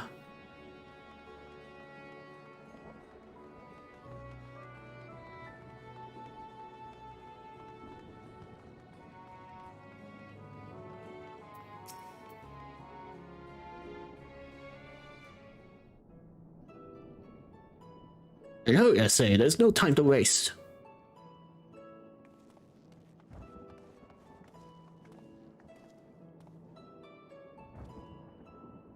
Pardon me, but you're in charge of buying and selling here, yes? We have a few questions we have to ask. I'm sorry, but I simply don't have time to chat. If you haven't noticed, we have our hands full at the moment. We must carry all our wares and equipment to safety before those accursed beasts return. In that case, might we be of assistance? Perhaps we could speak with when the job is done. Very well. You can start by helping us move our equipment. Ask the others what to put where.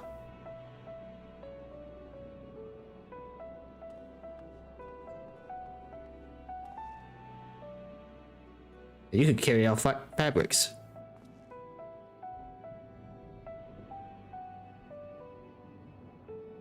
Go through the door and speak with Kamala.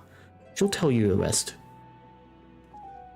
Remember, these textiles are a livelihood. Handle them with care.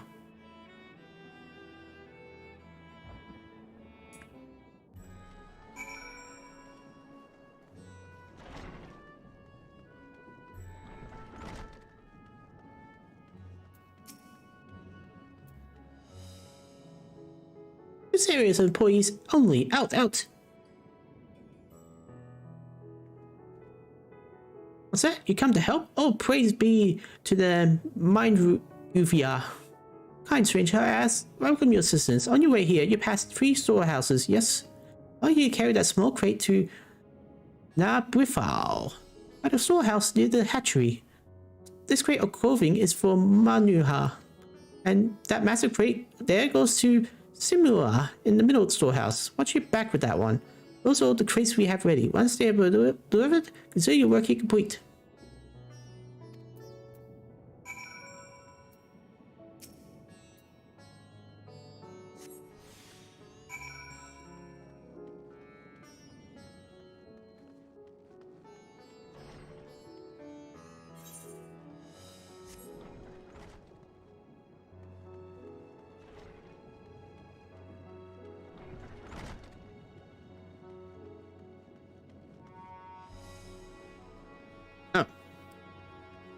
These doors. Fred, is it? Then you come to the right place. We thank you for your aid.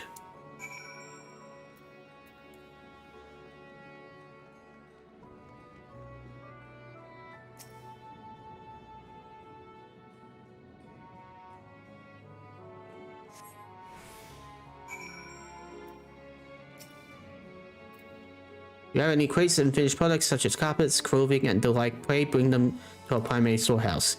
Crate for clothing, is it? I can take that off your hands. Many thanks for delivery.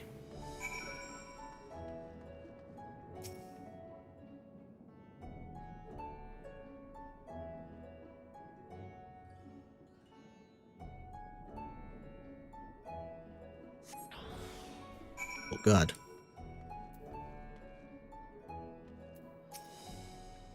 So you're quite the brawny one, aren't you? Good thing that. Never know when you need to defend yourself in these unpredictable times. Grateful fabrics, is it? Exactly what we're hoping to receive. Yeah, let me put that away for you.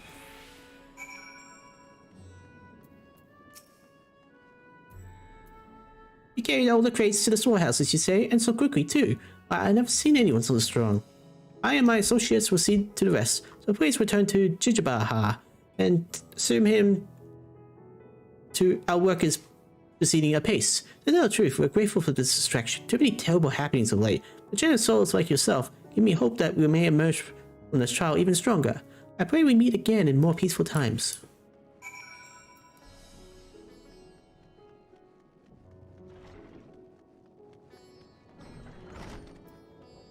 Sorry, I just want to check my phone for a second. Okay. Done as I asked, have you? If Kamala is satisfied with your work, then so am I. You have done us a great favor, traveler.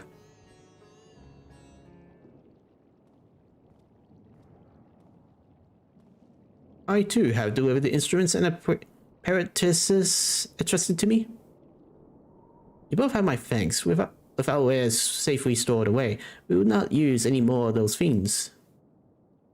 I take it that your establishment did not escape the attack unscathed. We did not. Thankfully, most of our workers have already left for the day, but those of us still here saw it all. We looked to the burning sky's confusion, and then, before we could even begin to make sense of it, a hideous creature burst through the doors, shrieking. We ran for our lives, but one of my colleagues was not so fortunate. He cried out, a scream of such agony, such terror, and in the next instant, he too sprouted fearsome claws. The sight of it causing another fellow to panic, and then he too transformed. Depression and fear. That seems to be the case. I'm sorry, there was something you wanted to ask? You did. You know the merchant Kazal, did you not? I believe he had some dealings with your establishment. Cousin, I know him well. He arranged with his consortium to deliver a large shipment of fabrics. In the end, we received a better offer and had to turn him down. I understand his business is struggling, but so is ours. Another of our most reliable trading partners agreed to transport the goods for a much smaller commission, and we've been forced to refuse. I felt terrible for withdrawing the offer, but you must understand, we simply had no choice. He tried to put on a brave face when I delivered the news, but his dejection and despair was plain that day. He said he discussed it with his associates, but I could tell he had given up hope. Dejection and despair. Remember what we saw in Fannisbite, yes? Soldiers and jungle dwellers pushed to the very brink into turning beasts one after the next. It would seem the same phenomenon occurred here. The poor craftsmen attacked by the fiends, as well as those that witnessed it, all undergoing the change. I suspect that everything began with Casal. By all accounts, it was he who suffered the most profound and piercing despair. Wait, could that be it? That such intense emotions were what triggered his transformation? Much remains unclear, but I believe we're drawing closer to an answer. At any rate, we must discuss our findings with the others. What do you mean he transformed? I mean, we kind of said it out loud to him. You think he would react to it? We are to reconvene with the others in front of the Magaduta, were we not? That should be just outside. With any luck, they will have already returned from their own investigations. My friend, we must take our leave. I pray that your establishment is spared from further tragedy. But remember, your lives are far more precious than any rares. If you're ordered to flee, do so without hesitation. Indeed, thank you for your concern, and pray you to take care as well.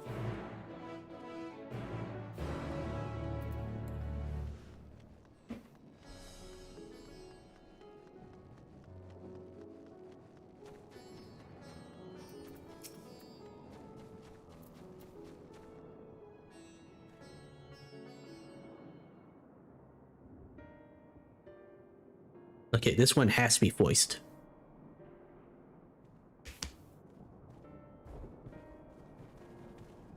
There you are. You've spoken with the survivors. Indeed.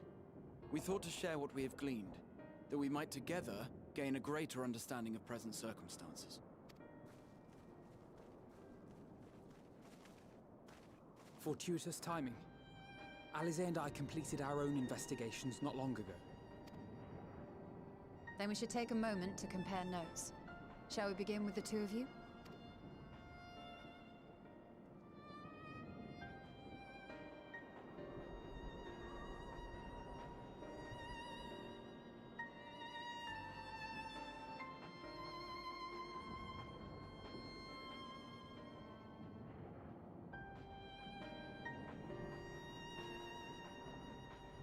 So the merchant Karzal was gravely concerned about his business in the days preceding his untimely end.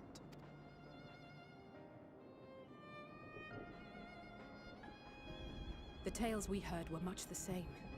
The first victims to be changed into blasphemies were all overcome with anguish of one manner or another. Then those who saw their loved ones stolen before their eyes succumbed to a similar panic, setting in motion a chain of transformations.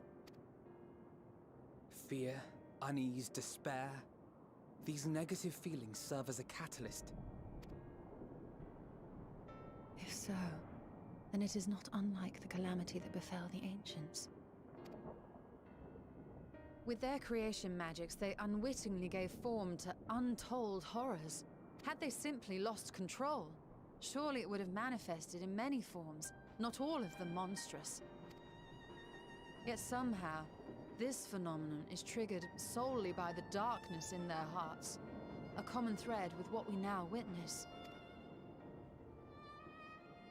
Common, but not identical. While the beasts the ancients faced were forged with magic alone, those of today are born of sentient beings. Why remains to be seen, but there is one fundamental difference between us and our predecessors. Our souls are sundered, whereas theirs were not. Perhaps that single variable makes all the difference. If I may, there was another detail that troubled me. We have it on good authority that Karl Zahl's transformation took place before the skies began to burn. What? If that's true, then the situation's more dire than we realized. It means even if there's no ominous sign presaging the final days, anyone, anywhere, has the potential to become a beast. Even in lands we thought safe, even as we speak.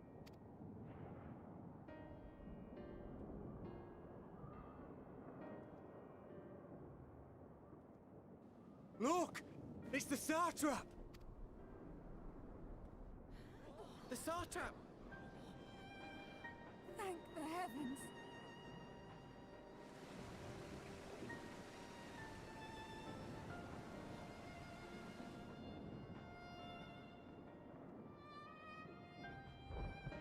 My countrymen, I am relieved and heartened to see you strong and safe. While the danger has not yet passed, far from it, allow me to assure you that the beasts that raged within the city walls have been exterminated to the last. Outside this sanctuary, the brave men and women of the Radiant Host and our dragon ally continue to battle our unholy foes. I pray these tidings put your minds at ease and help you calm your hearts. Have faith that we shall soon conquer this terrible trial. Your Excellency, is there any word from Palaka's stand? My grandson was bound for there yesterday, and I worry for his life. We are still awaiting a report, but I promise you, as soon as I have aught to share... Your Excellency, I bring grave news. No, don't say it. Don't say it. You are? I'm Matsya of Akyali, a humble fisherman. Oh, hey, Matsya. Ah, I remember you from our first visit. But seriously, shut up. Wait, you're... But no, that can wait. No, seriously, shut up. Don't say anything. The skies turned red. I set off for Palaka's stand, fearing for the safety of a friend. But as I drew near the village, I saw dreadful beasts all about. No! Gods have mercy! Shut up, shut up, shut up. Your Excellency! Save my grandson, I beg of you! We will spare no effort to save all we can, but you must remain calm. Calm? You tell me to be calm? You saw those beasts? They tore our bravest warriors limb from limb! What if we are too late, huh? They catch him, sink their fangs into him? The fangs! The screams! I better kill her. Get away from her, now!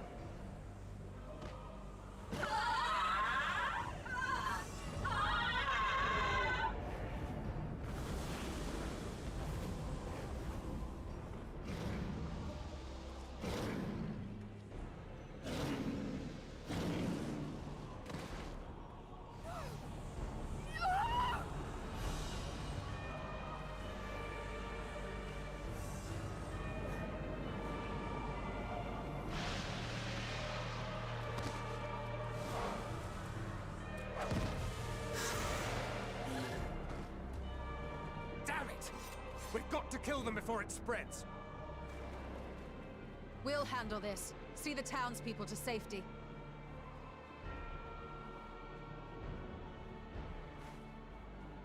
Run as fast as you can!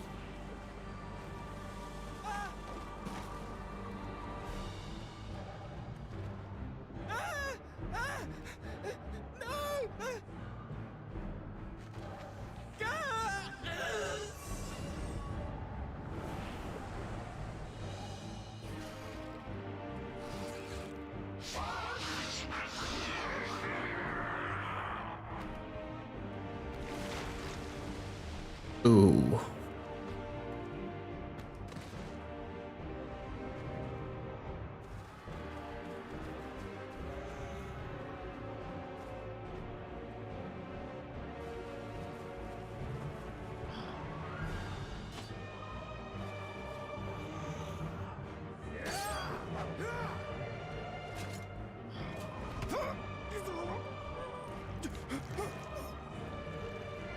Vitra, our people, you must save them.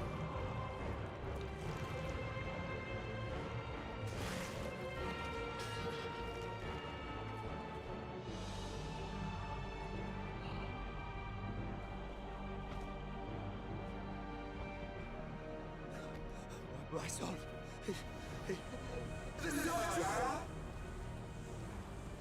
Enough! You must run. For their sake and your own. It's too late.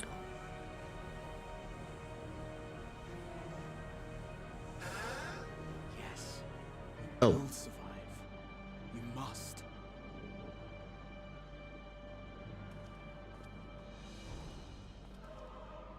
I guess he's more strong-willed than I thought. After his son died in front of him.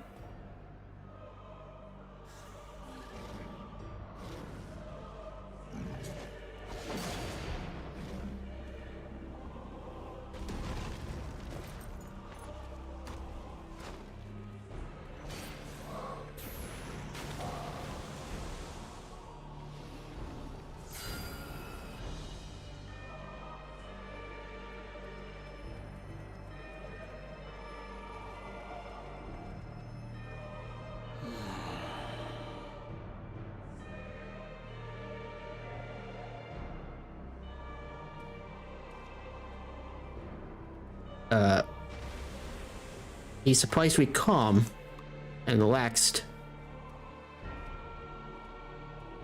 Does he know how to kill them?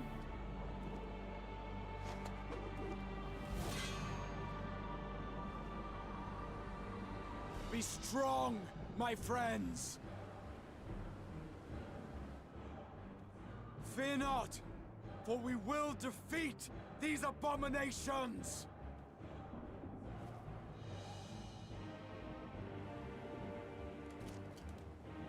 Brave men and women of the Radiant Host, lend your Stola and Thancred your aid. Let not a single beast escape.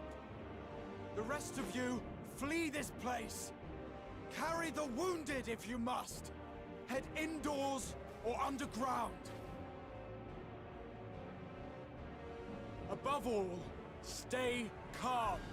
No beast will follow you. We will see to that.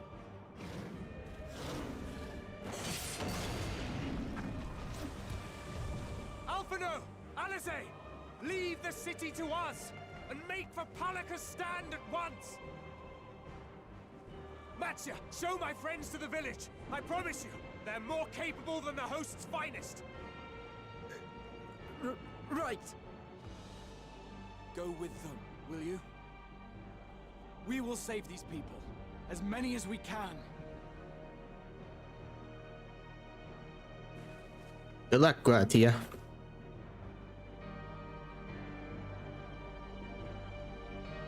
I'm guessing this is gonna be an instance.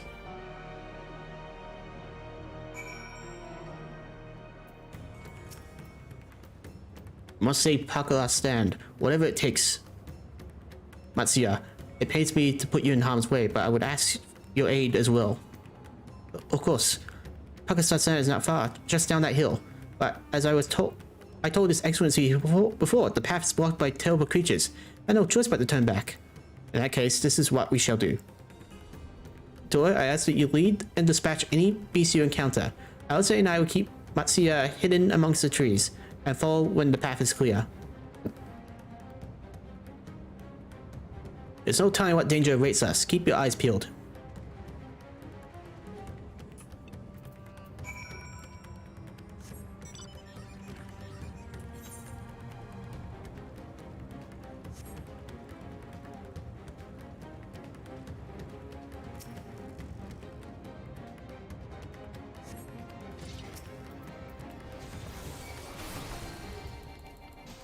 That's unfortunate luck. The Excellency is dead. Well, the star trap. And a bunch of people are dying.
While this is going on, it's probably happening everywhere else. Ishgard, Buda, this is Lamensa, Vidania, Dalamold, Alamigo. They're all screwed.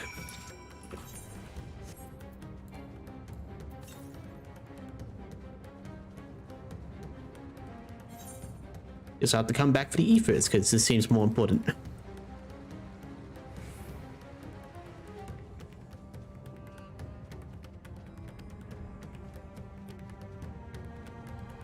A better tune.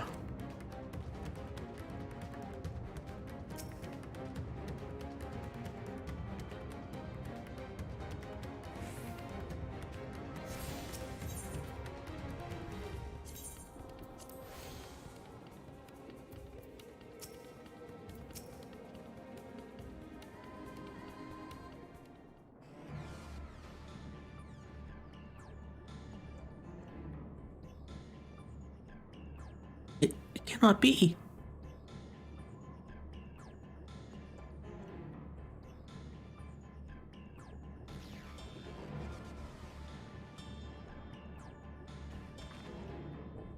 We must heal those we can, and quickly. I see no beast, but stay on your guard.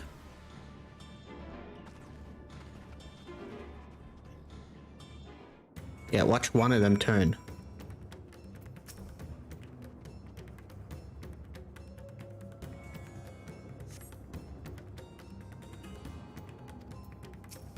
Yeah, he's dead. She's dead.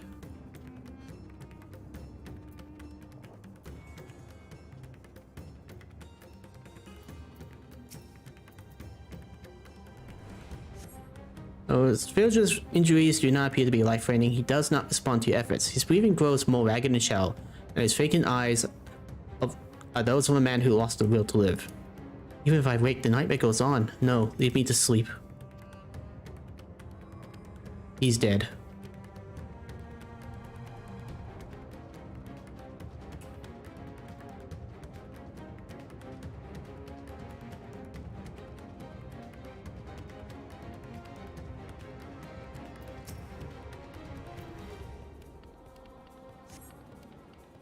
Have you come to help us?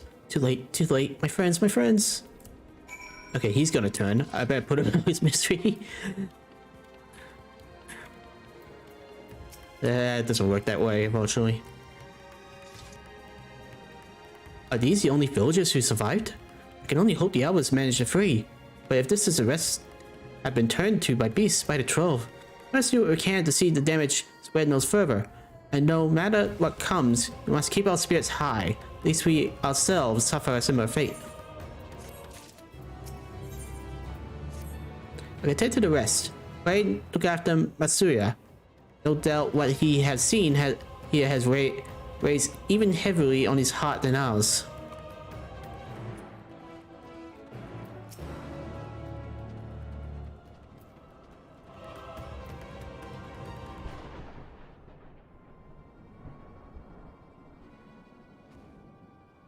Oh, Victoria! This is Yuva, the elder here. He is hurt, but praise be to the sisters, he still lives. Young Matsuya here has told me everything. I have not the words to express my gratitude for your aid. When the heavens began to burn, we were afraid, but did our best to carry on as we always have done until today, when those unholy beasts came pouring into our village, a flood of midnight and death. There are no words to describe what followed. Man and woman I have known since they were babes, struck down by creatures, only to rise again to join the murderous horde, in the guise of the same hideous fiends. In the chaos, a handful of our villagers fled for their lives. I can only hope they found their way to safety. Matsuya, do you perchance remember Kristoff and Mervan, the young couple who always brought you your freshest catches? How could I forget, Elder? When I first came to peddle my wares, desperate to eke out a living, they showed me such kindness. Others shunned me as an outsider, as is their way, but Kristoff and Mervan bought my fish and sung its praises. They turned my fortunes around. Alas, I feel they're in terrible danger. I saw them running towards Agma Temple, one of the beasts in close pursuit. They had a child, still but a tiny babe. To loot these fiends while caring for one so young is an impossible task, surely. I beg you, go to their aid.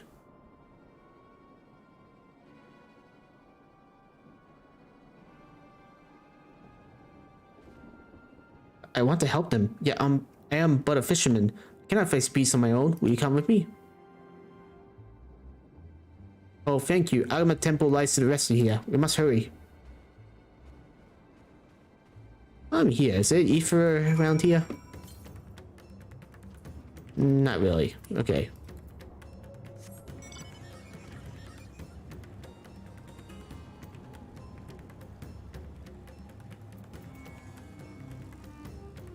Oop, one button.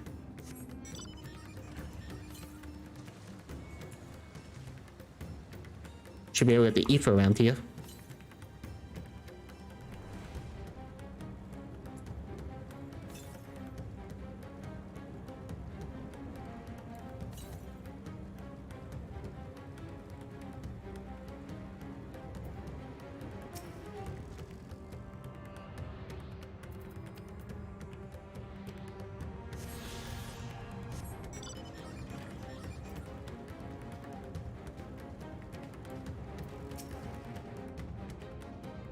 Temple is just ahead. It was built by those who worship Saint Agma, but has sadly fallen into disrepair in recent years.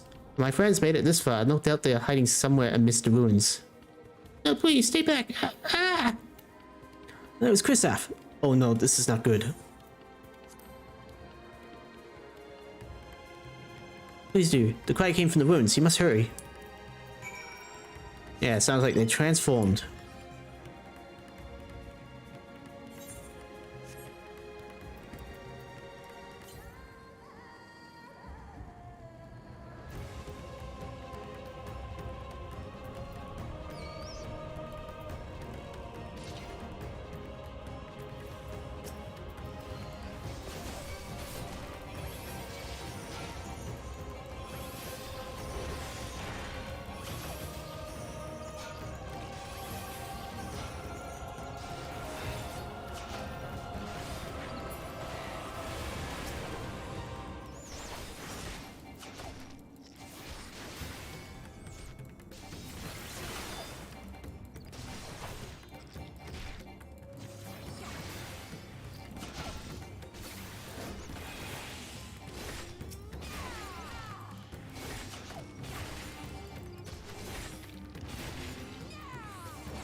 Man lies motionless on the ground, bearing a grievous wound.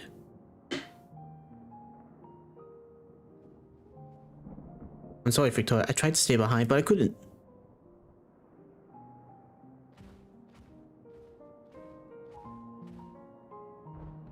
No, it cannot be. Someone, anyone. My arms so heavy. My legs. I cannot feel my legs. My wife fled with our daughter. Need to find them. Need to be with them. I need. Oh god. Chrisef! No, Chrisef! You must stay strong! Oh, time. I thought I had. I don't want to die.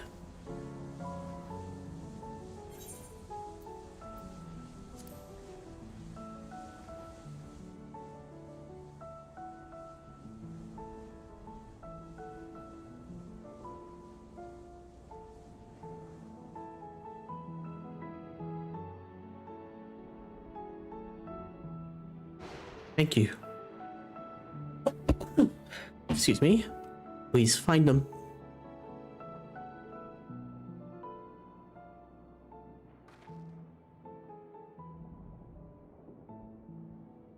Melvin still lives, and she has the child. You must search the jungle between here and Pakala's stand. There is nowhere else she could have gone, I think.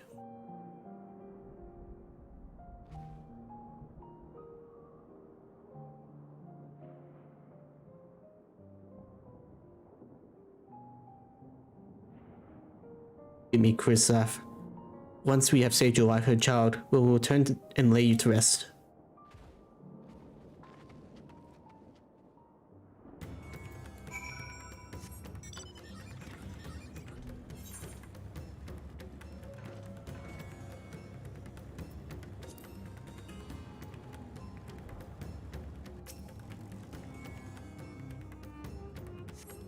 See no tracks or other signs of recent travel. Revan and child must be elsewhere.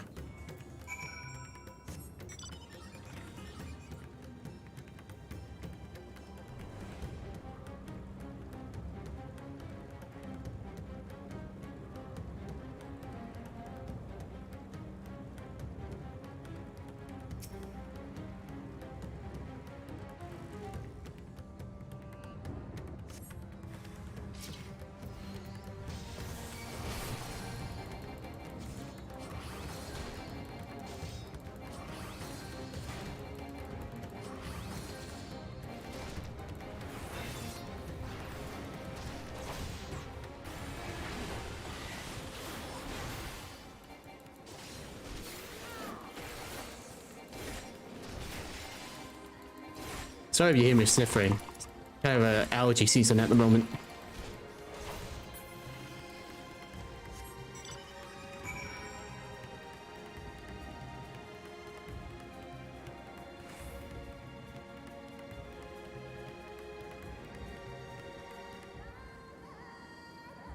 Oh. I thought that was oddly placed. I thought it might have leaked to ether.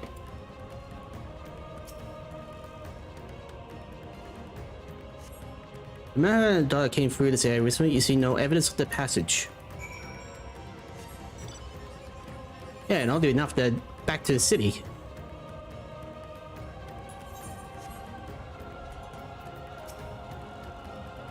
Did you see any sign of them? I found nothing. The beasts have chased them forever from the village. Oh gods above, I beseech you, pray deliver Maven and a little one to safety. Do not beseech to any gods. That only leads to trouble. Well, in the skies above foul now.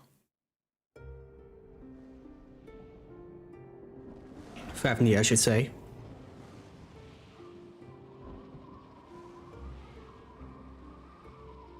No more enemies to trouble us here.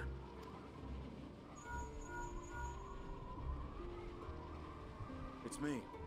How fare you below?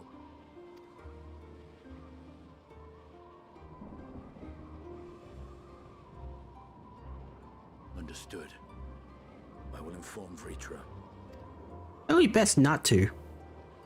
Chaos and panic sweep Raz and Han, and many more have succumbed to the transformations. Amidst the fray, Ahawan fell, protecting a grief-stricken father.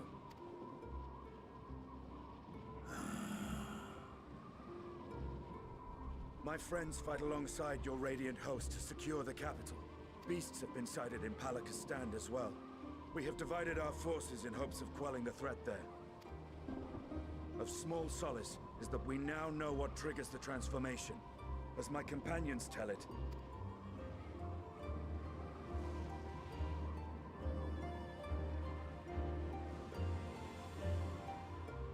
so it is the very fear and despair in their hearts which inflict this abhorrent punishment upon them. A nightmare from which my children will never awake. O capricious and cruel fate, they are undeserving of such condemnation. will you wallow in sorrow or rise to the occasion? Razat Khan is leaderless. Before he passed, Ahawan sought to reveal the truth to his people. Honor his wishes. To what end? To breed a new conflict between dragon and man. These claws could reduce thee to shreds with a touch. These jaws crush thy bones to dust. Only through my proxy could I walk with my children.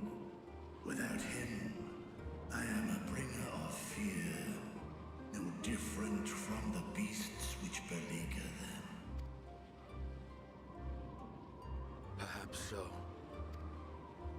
Only in death were Hraesvelgr and Shiva united. Indeed, whenever man and dragon have come together, death has ever been the inevitable result. It was our fear of your kind that sparked a nigh-endless war. Fear and hate of which Nidhogg drank deep as he laid waste to my homeland. And in turn, I took my revenge on his brood. Blood for blood, pain for pain. I thought nothing of theirs, only of mine. And yet, were the chasm between us too vast and too deep, Hraesvelgr would not have borne Isael to battle and our rescue. He would never have entrusted a mortal champion with one of his eyes. And the Dragonsong War would still rage on. And I would still wage a never-ending war of violence and vengeance. The future of our star be damned. I cannot speak for Ahawan's greater goals. Yet I know that he served you, served your people, long and true. In this time of unprecedented crisis, he turned to you. You could do worse than to place your trust in him. It will not be easy, but the future of Razat Khan hangs in the balance.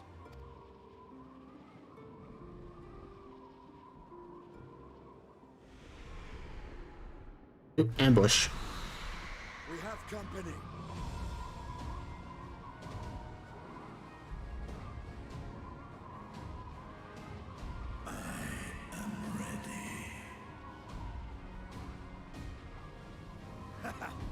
The hour has come, Vritra! It's all or nothing!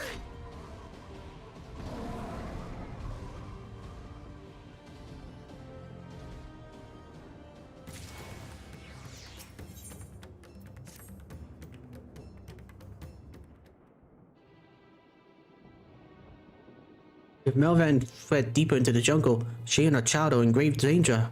But whatever we to do, gods have mercy.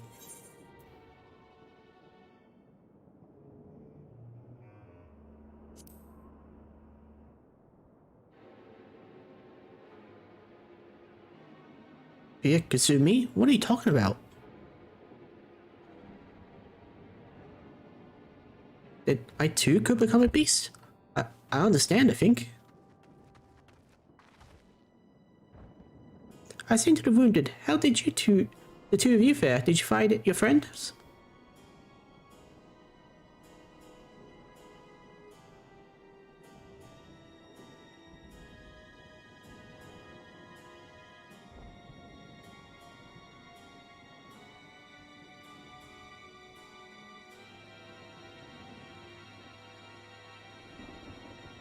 I see. In that case, let us help you find the mother and child.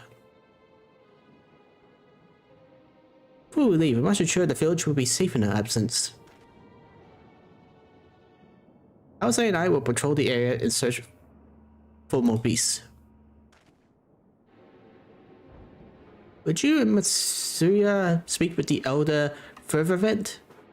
Why don't you explain to him the situation and join us as soon as you're able?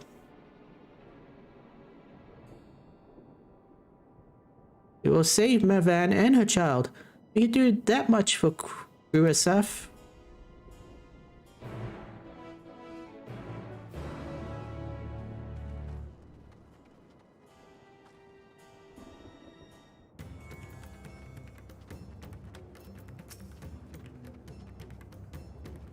I am heartened to see you both safe, but what of the family?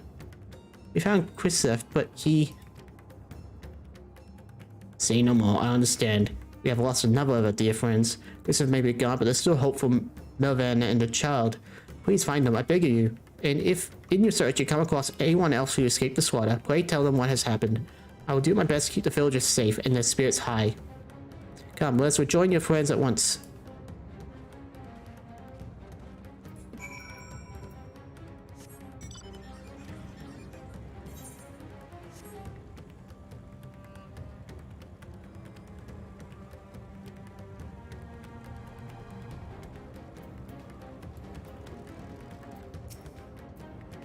I'm pleased to report that the vicinity appears to be beast-free, no doubt thanks to your earlier efforts.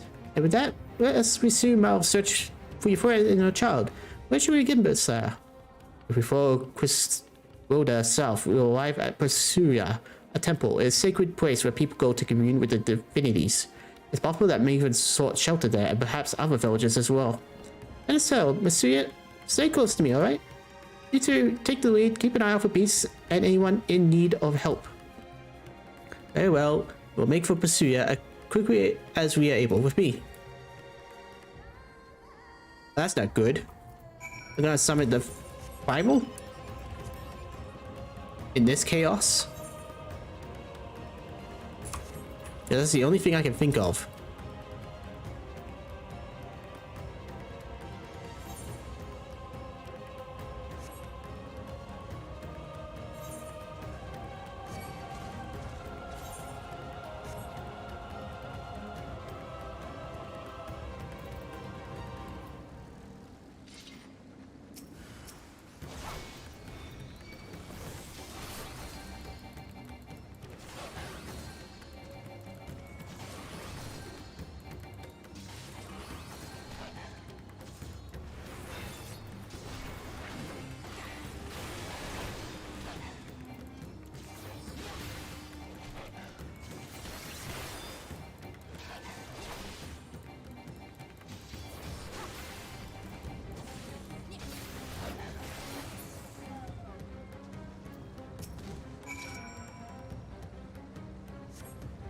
But thank you. I thought it was done for.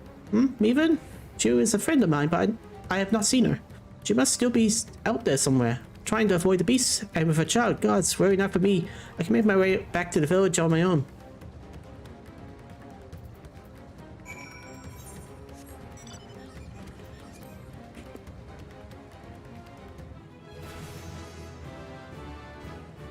Ah, that's convenient.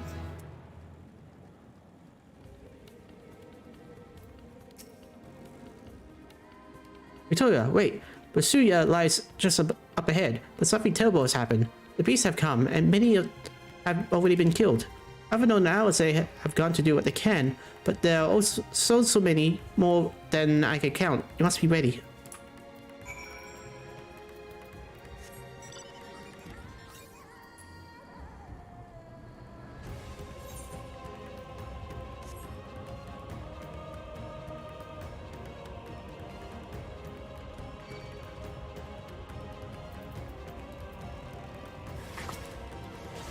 Oh. Okay, that fella's just dead.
Don't worry, you get to live, I think.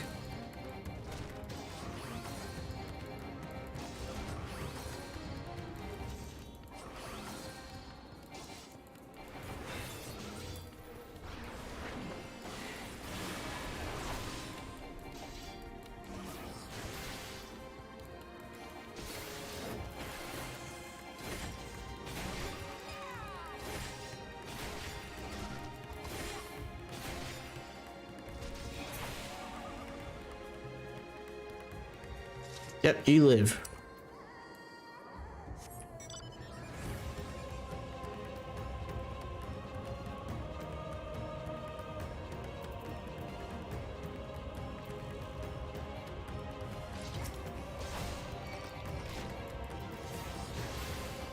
Yeah, you probably won't.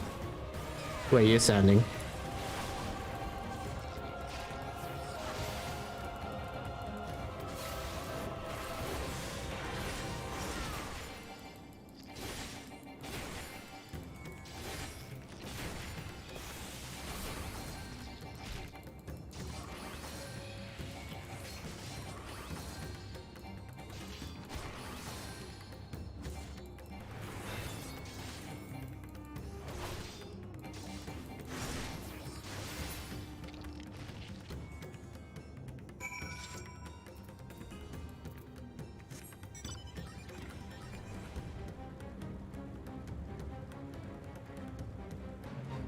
Oh.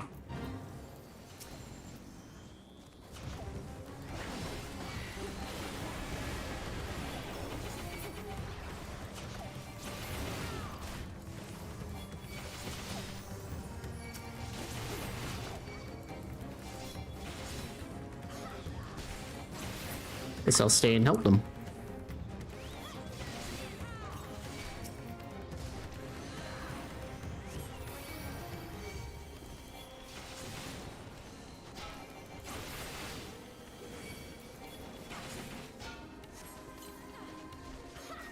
Need you, Chocobo?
There you are. How fare the others?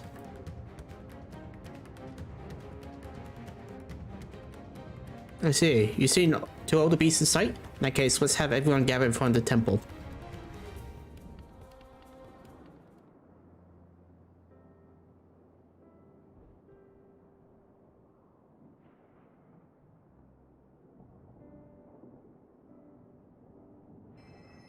Courage, friend. The pain will pass. Has anyone seen Mevan?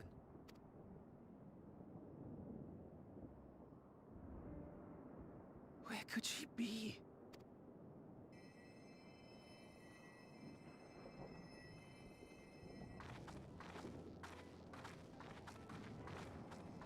We've dealt with all the blasphemies, and made certain no villagers are still in hiding. Good work. We've otherwise tended to the wounded as best we can. We still got 2 missing people. What will become of us? Help is on the way, surely. We may have to abandon our homes now, but we will return someday. But where can we go? Is anywhere even safe? That I cannot say. Well, I can. Nowhere's safe. Run all you like, but there's no escaping these things. And even if I could, it's too late for my family. Uh-oh.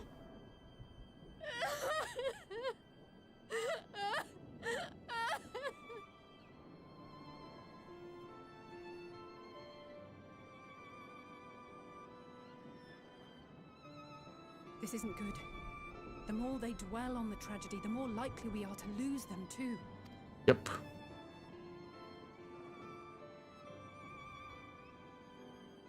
My friends, this is a place of worship. Should your heart quake with sadness, cast your mind to the heavens and remember the teachings of the old gods. Did they not implore us to stand fast when waves of sorrow break against our shores?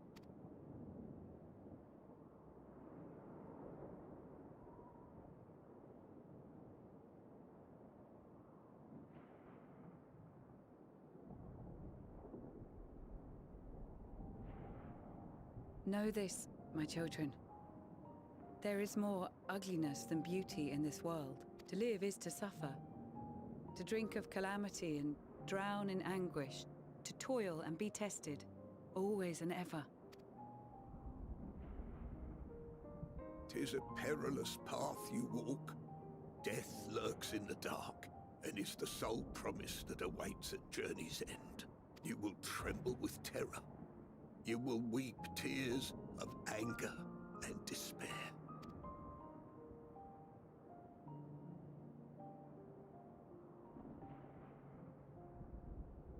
But do not avert your eyes. See your life for what it is. Then will you see how the hardships make you strong.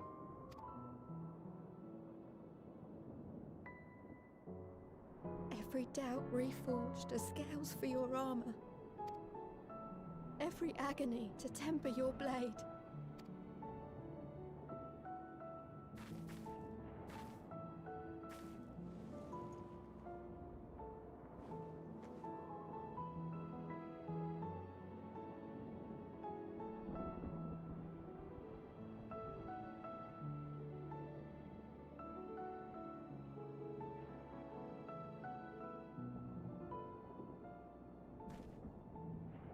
Thank you, lad. We'd almost forgotten who we are.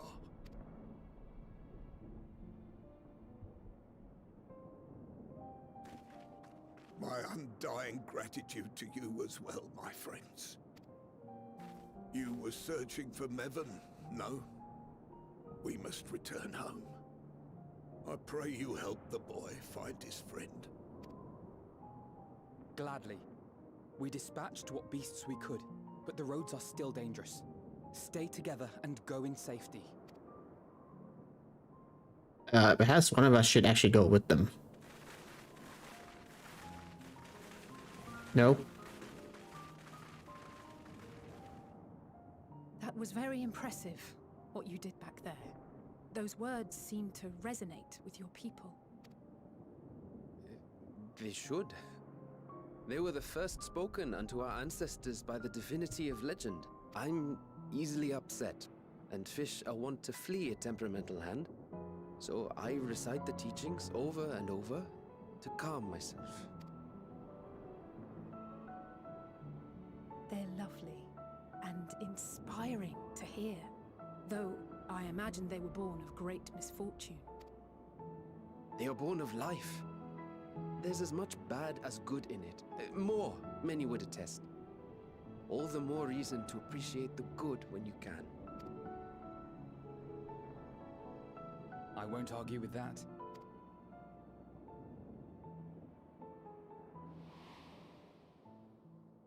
In darkness, Seek joy. Surrender not to sadness, and see beyond despair. Walk free, and bear the light for others to follow.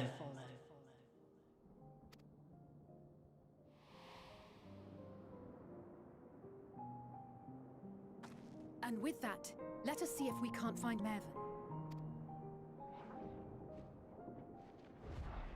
Uh-oh. Did you see? That beast was chasing someone.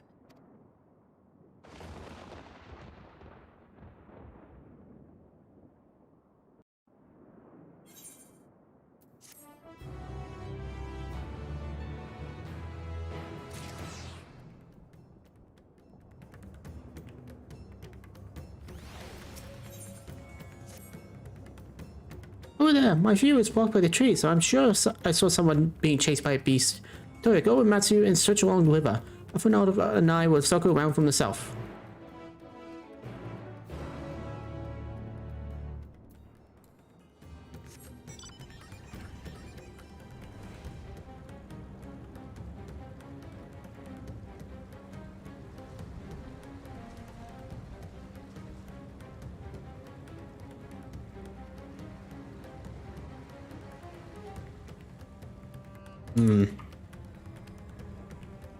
Looks like I can't exactly go on there unless I fly. Yeah, neat place this one.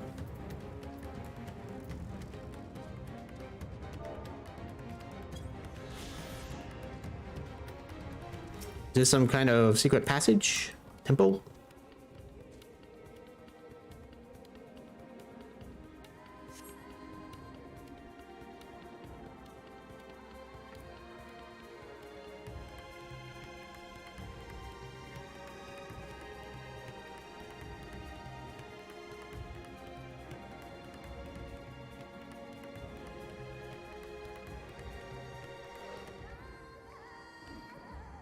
That's her! No, I'm sure of it! Mervyn! Don't, please!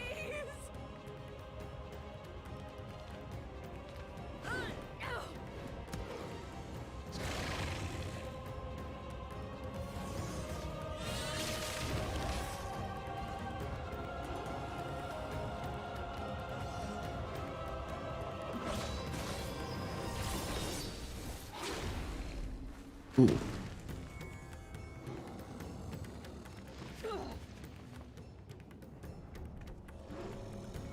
That thing's stronger than looks.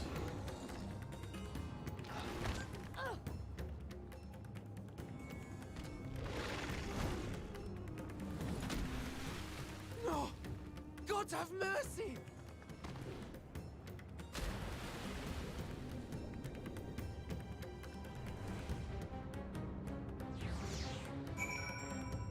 Ah, looks like I gotta go underwater.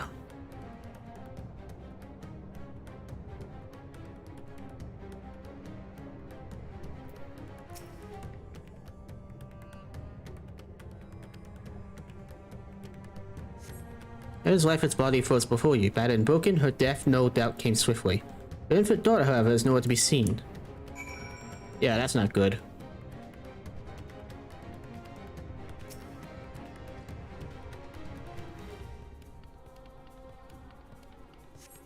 Take the baby into your arms. If she yet lives, she cannot tell, but she will surely not survive unless you carry her to the surface at once.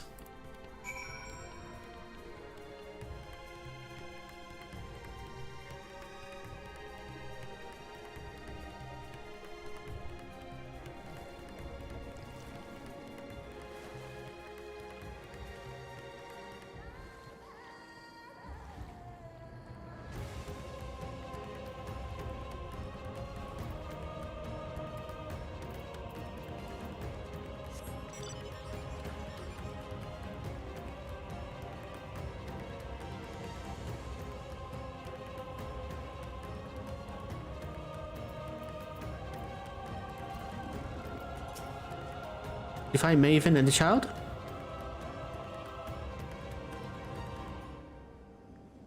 Damn it all. You have the child? Let me see her.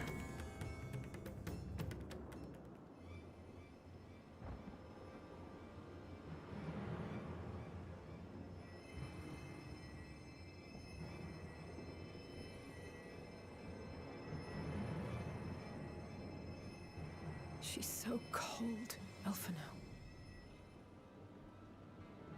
The child is alert, and I see no wounds, and yet she grows weaker. Or because she was underwater. My spells can do no more. What she needs is a change of clothes and a warm bed. We must hurry back.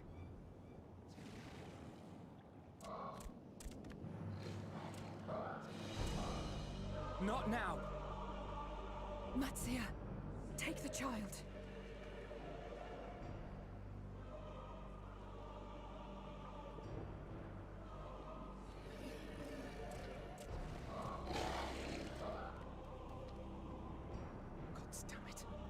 It appears we've made enough noise to be heard for miles around. More will be upon us ere long. We make our stand here. Mattia, can you take her back to the village?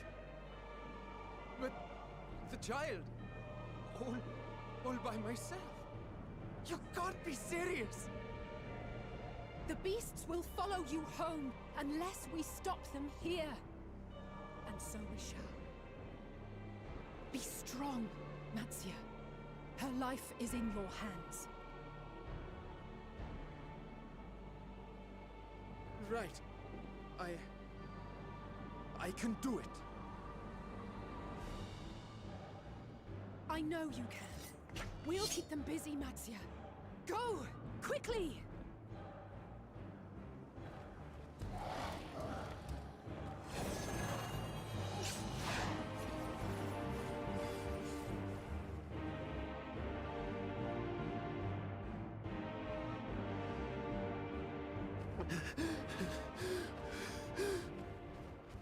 Steady.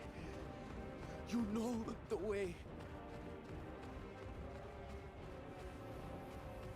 Uh-oh. No. No. Not you too.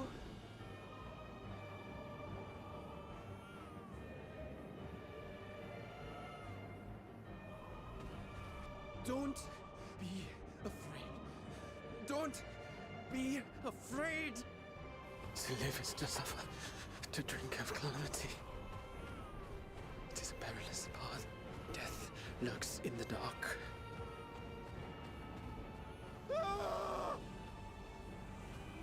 No! I'm not afraid! I'm not afraid! Ah! Do not avert your eyes. See your life for what it is. See how the hardships make you strong. Every doubt reforged.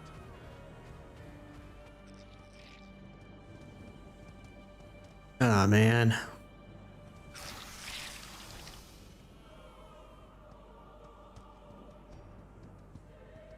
Every agony.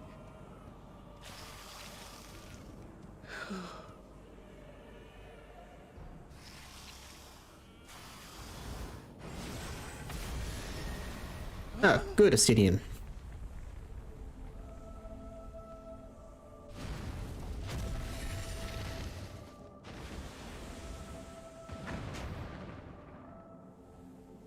The divinity.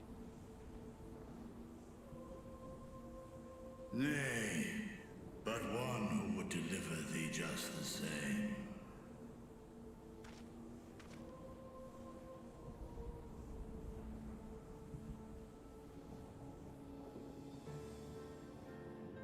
Please. You must save the child. She is all that remains of Mevan and Grasef. Please.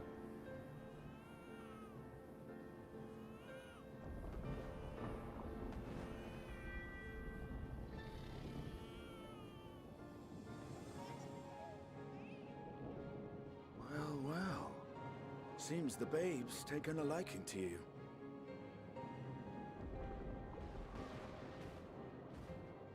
Thou art strong, little one. Let us convey thee to thy home.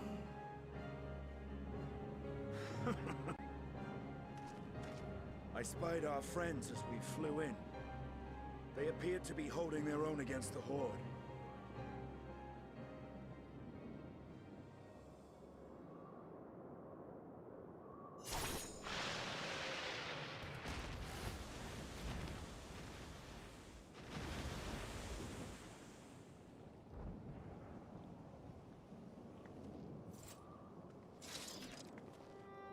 Right. That's the last of them. We should hurry and find Matsia.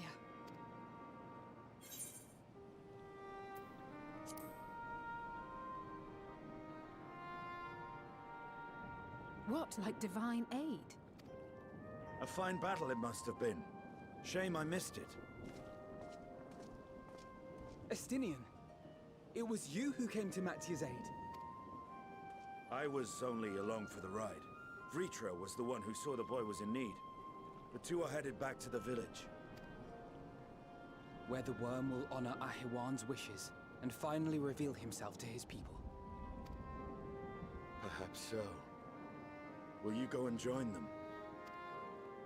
There's something I need to do first.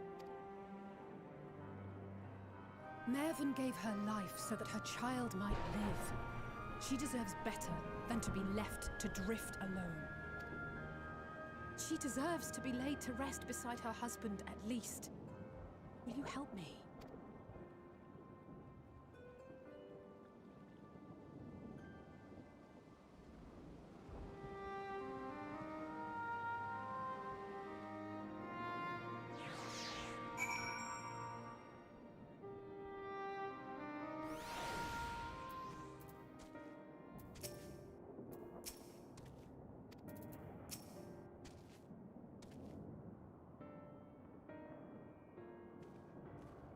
We have done what we can. This is for the villagers of Pakalas stand to perform the funeral rites. Nothing else. Maven and Christopher died as they lived, as themselves, and not as beasts. Their souls will find peace in the ethereal sea. They think the day will come when even the smallest of souls would be this comforting.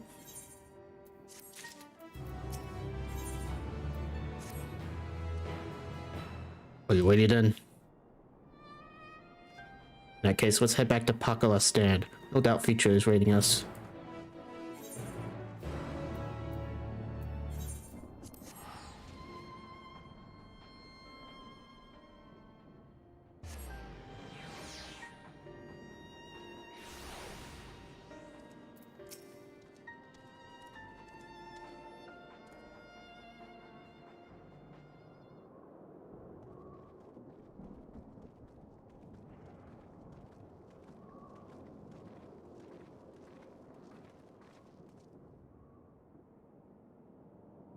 Rest easy.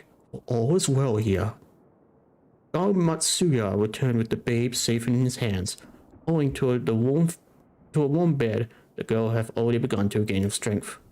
The shortest received was word of the mother and father's fate, was that of the transformed neighbors. How many children of Fafnir must we lose to this calamity? Mothers and fathers, brothers and sisters, sons and daughters, every death and void that we could never be filled. We who survived them must carry the weight of their memory as we strive to regain a semblance of what we have lost. This Saffron Maven's babe is a child of Fafnir as well. I thank you for returning her to us safe.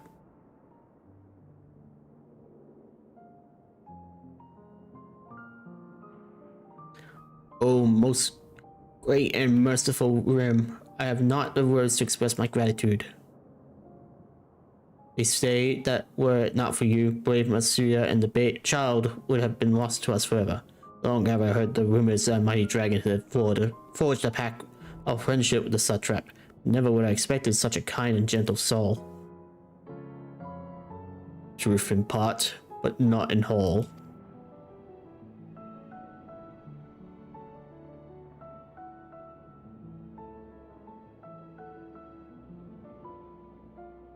I am Vitra, and for years unaccounted have this isle served as mine abode, an isle that I have ruled over as satrap, with Arwen as my loyal servant. Are my eyes to be believed? You were the true satrap all along?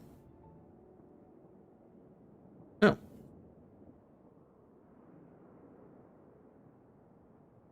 Hannah, what are you doing here?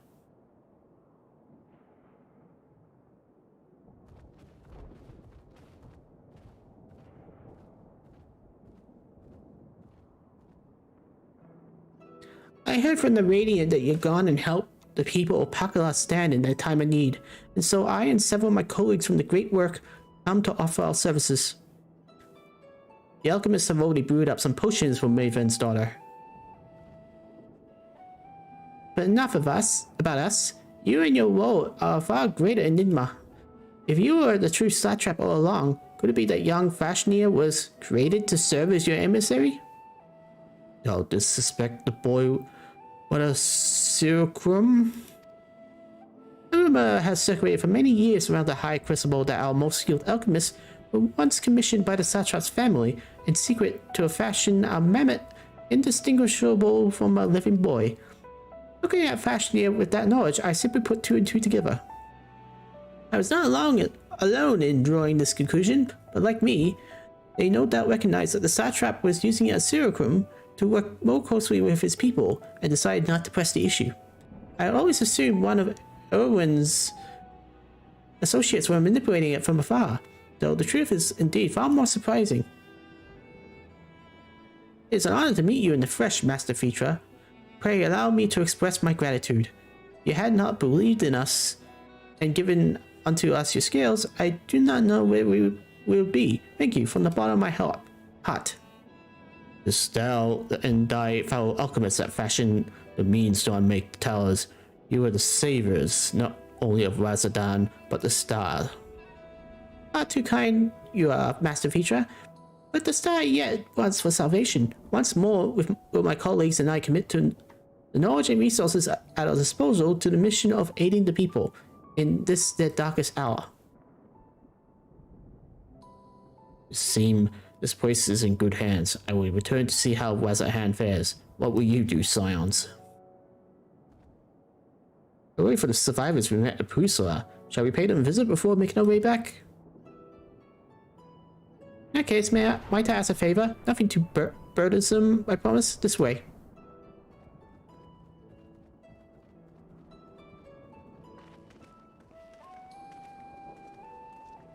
Ugh.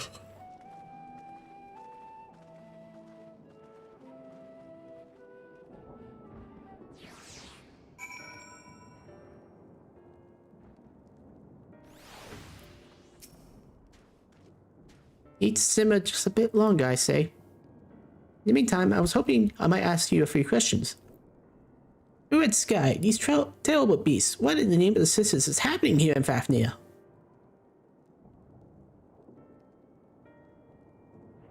Oh my, that's rather a lot to take in.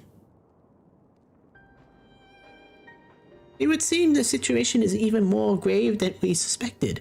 Thank you, friend. My colleagues and I will use your knowledge to see if we can further our own research. With that, here we are, a pot of piping hot chai, brewed from my own secret recipe of spices and tea leaves, together with hearty helpings of rich milk and pure sugar. I made enough for everyone in the village. Might I trouble you to deliver a few cups? The drink has medical properties then. Not in the least. The ingredients are quite ordinary. It's so very tasty though, and has a way of lifting the spirits. Spicy aroma and distinctive sweetness of chai is a simple everyday pleasure on our island. Sometimes the best medicine is the simplest.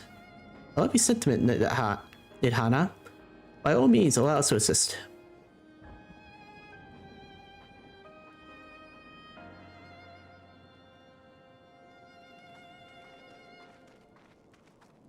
While you lot distribute hot beverages, I'll do a sweep of for errant beasts to slay. A far less arduous task, no doubt. When you're finished, look for me at the wakeful Tunana.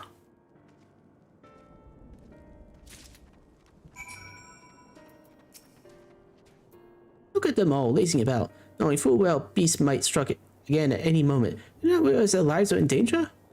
Well, I for one intend to survive. I'm too young to die. Yes, I'll leave this island behind if I must. But where would I go? Is anyone safe these days?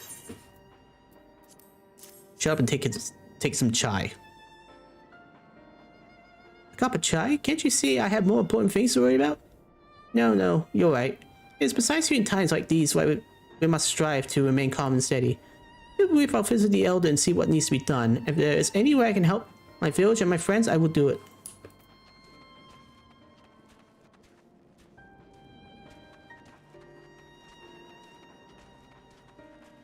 You want some chai, Jacobo Keep?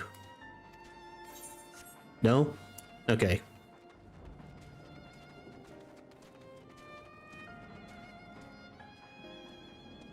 No one here.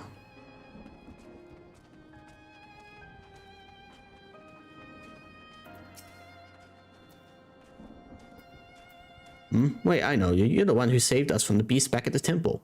Well, not for you. Well, let's not even think about that. At times like this, we mustn't dwell on what might have been, but look to the future. What will the future awaits us? How can Razathan hope to recover from this? Most of my friends are gone, and I don't know where to turn.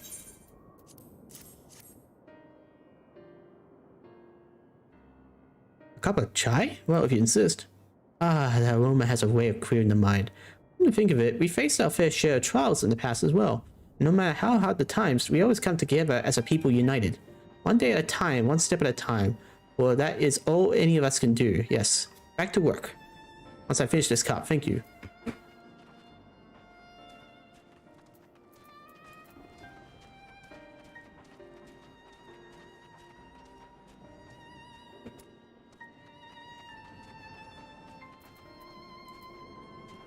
I'm missing one? Must be up here then.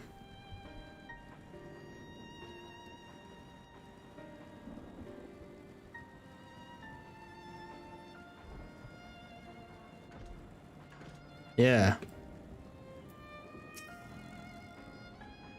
I'm sorry, I just want to be left alone. My best friend and I, we fled the village together.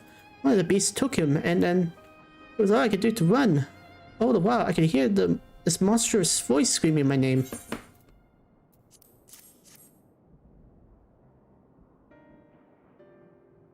This is for me? We used to drink chai together often. Shared stories of steaming cups after a hard day's work. Thank you, friend. The pain may never pass, but I must press on all the same. For his memory. And for we who must remember. And look at that, all these side quests just popped up. I won't worry about that. Thank you for delivering the chai, Victoria. Did it help lift this village's spirits? That is heightening to hear indeed. The final days show no signs of abating, but that is all the more reason that we must try to keep our composure. Our lives may have been forever changed. The people we have lost will never return to us. These tragedies will long weigh on our hearts, but we have the capacity to live without suffering, to carry the agony till we too join the fallen in battle. It is not surrender, but recognition, for it is only in acceptance that we find the strength to move forward.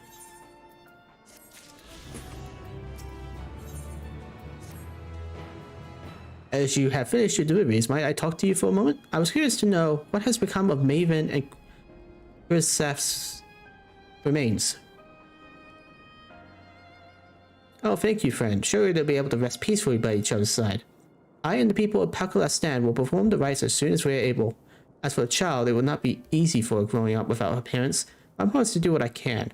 Once she's able to eat solid food, the fish I catch will help nourish her.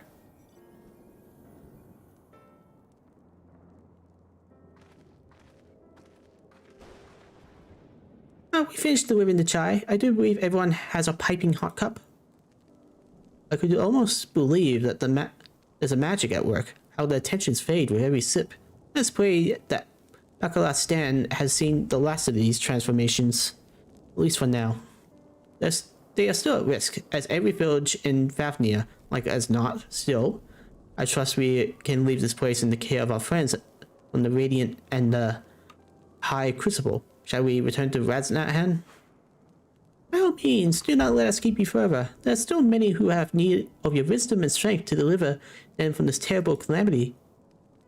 And I will do what I can as well. I will bring rations and supplies to Akiai. We have plenty to spare. Then let us find Estinian and be our way. Where did he wander off to again?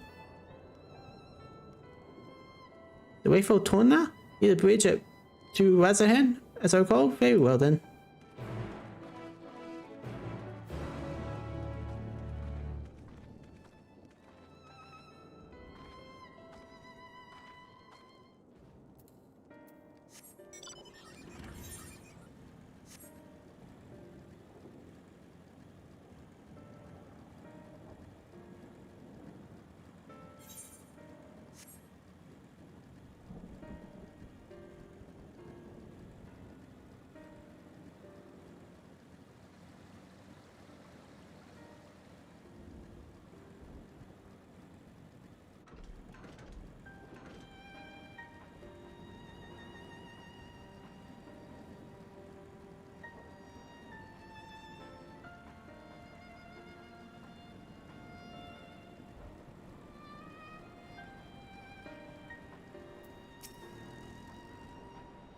Avenol told me everything. All glad I am to hear that people are safe. Likewise, you will be pleased to know I found no evidence of lingering beasts in the jungle and ruins. It seemed you finished the last of them. Trying times lie ahead for the people of Fafnir. Fortunately, they have a wise and benevolent satrap to shepherd them through. Speaking of which, I received word from Thancred not a short while ago. He awaits our return to the city of Asodal's path. Come.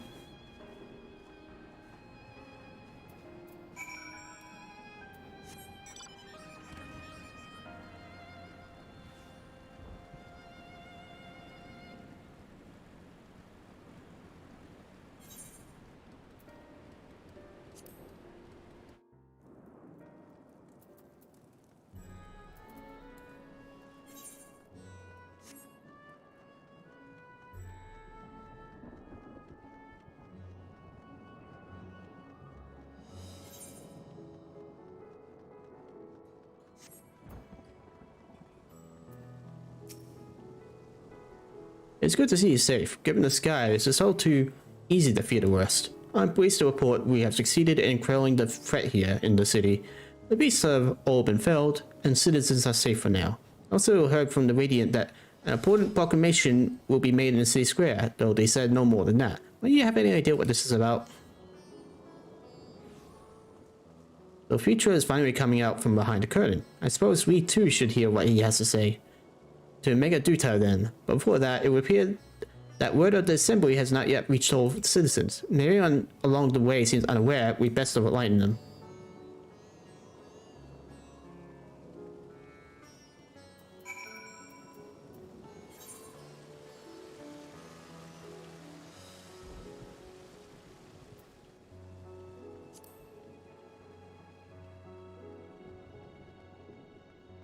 And I finally use this Aetheryte.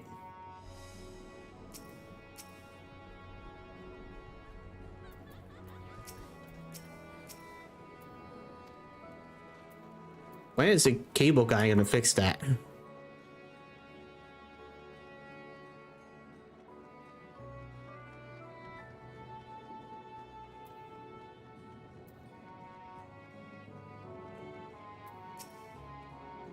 Oh, this beast gone? I've been hiding and I'm too scared to go out and look. Uh-oh, that's a relief. I thought one of those beasts were going to eat me. Wonder where Fafnir is. He's the slowest runner. I hope he got away. He could be with the other people in the palace. Maybe I'll see him at the square.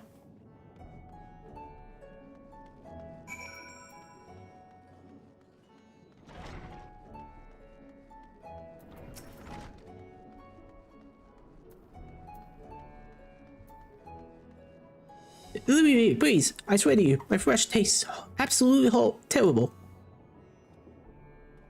Oh gods, what are you doing scaring me like that? If we're not quiet, those beasts will find us. Square, you say? But that's where the satrap was killed. With my very own eyes, I saw him crushed in that creature's maw. So many lives lost. Such terrible carnage. You say there is someone else who could lead as a hand in his stead? Whoever they are, if they say anything to sully the memory of our beloved satrap, I'll make them regret it.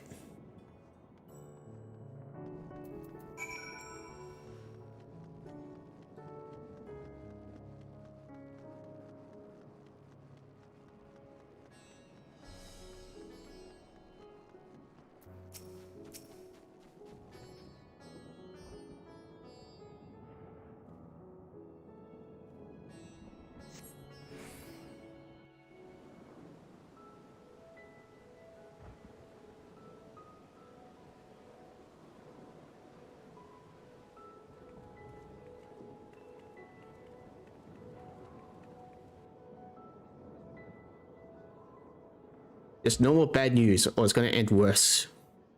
Look, someone's coming.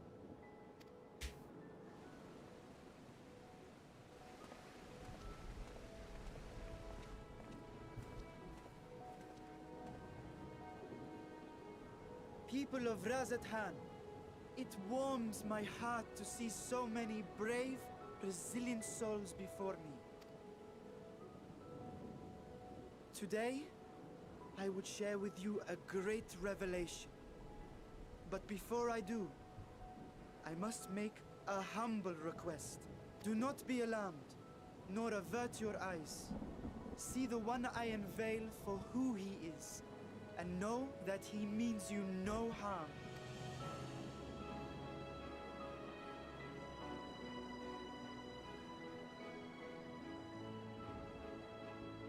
Very well.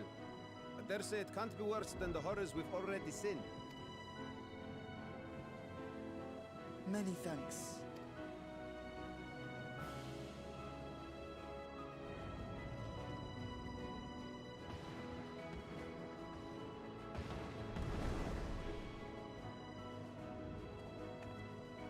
A dragon!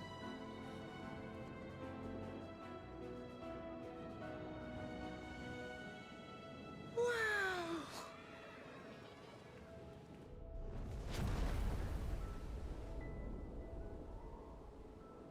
People of Radzathan, I am Vritra, and for years uncounted hath this isle served as mine abode.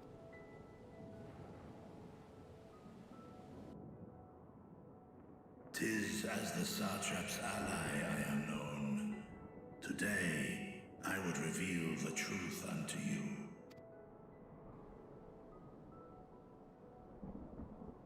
Let us hope they accept him.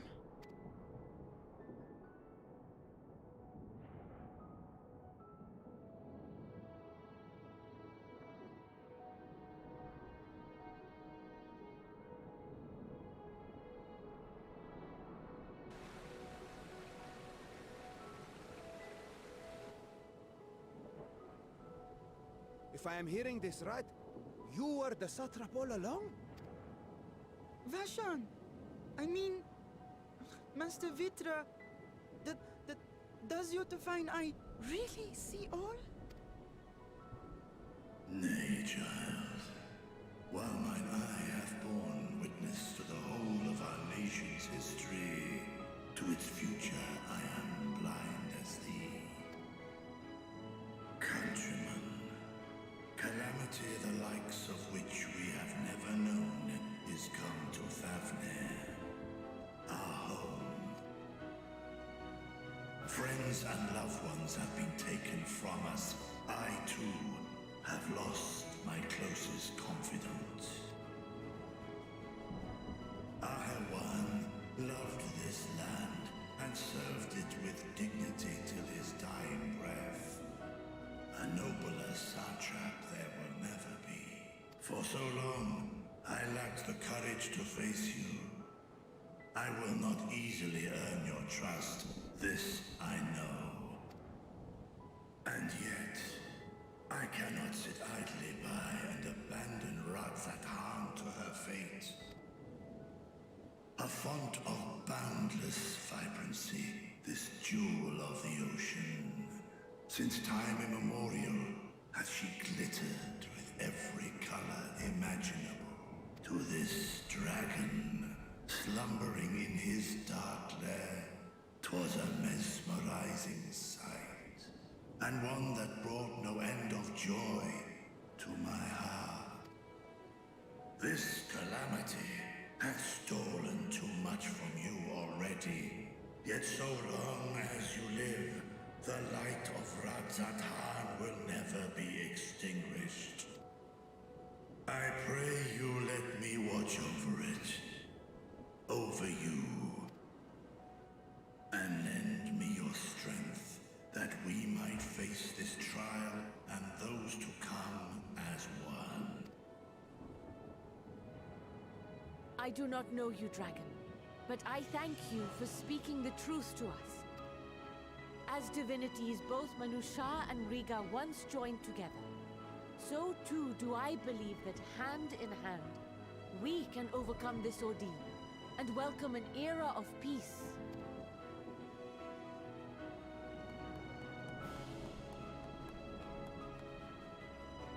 One guy clapping. A sight that would have surely brought a smile to Azale's face.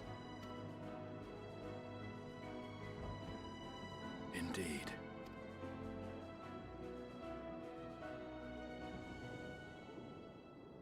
Uh-oh.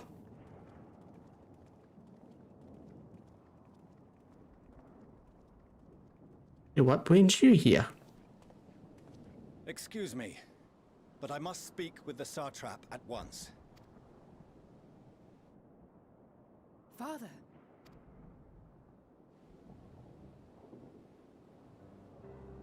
You have suffered dearly of late, yet you must endeavor to look beyond these losses to the future you yet have.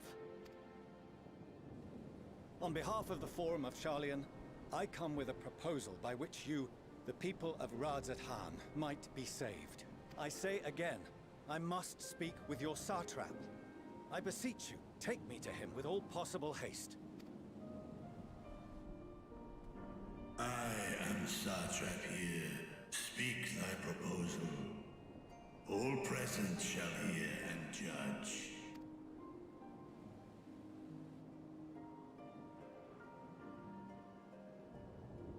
If I have given offense, then I apologize. First, allow me to share with you what knowledge we have of the phenomenon responsible for your woes.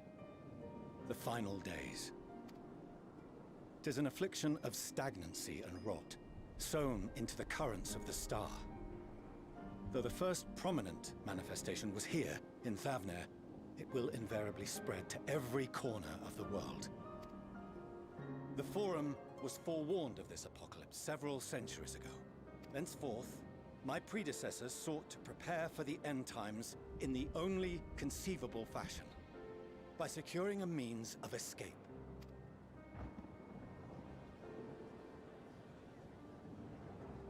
Escape the star? What madness is this? 'Tis by no means madness. With the coming of the 7th umbral calamity, the true nature of the Red Moon, Dalamud, was revealed. That it was an artificial construct of ancient Alag. But what of the Silver Moon? This celestial satellite is yet another technological marvel, fashioned and maintained by ancient allies. A ship that will sail the heavens and deliver our people from destruction. And by our people, I speak not only of Sharlayan. We mean to save every man, woman, and child it is within our power to save. Including you, our dear friends of Radzat-Han. Recent events necessitate adjustments be made, and quickly, but we can and will escort you safely to the moon.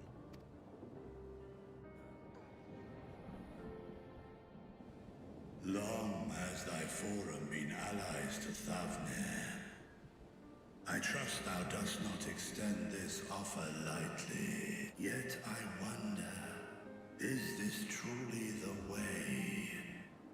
Is there a future to be built for us beyond this star our father deemed the last bastion of hope? It is for that very reason I come before you and your people. To answer any and all of your questions. To offer my assurances and allay your fears.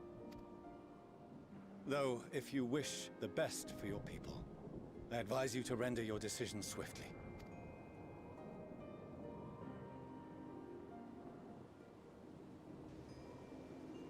Show our friends to Megaduta. They are to be received as honored guests.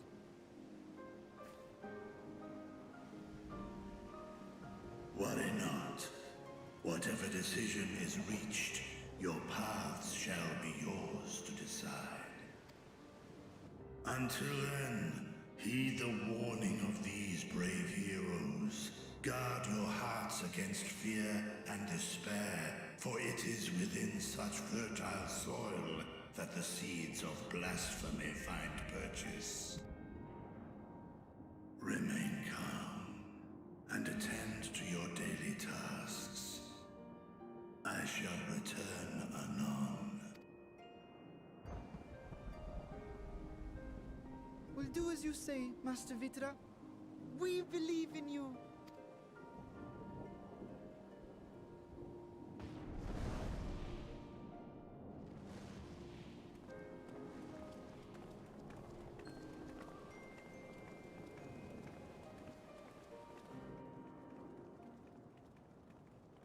But what now?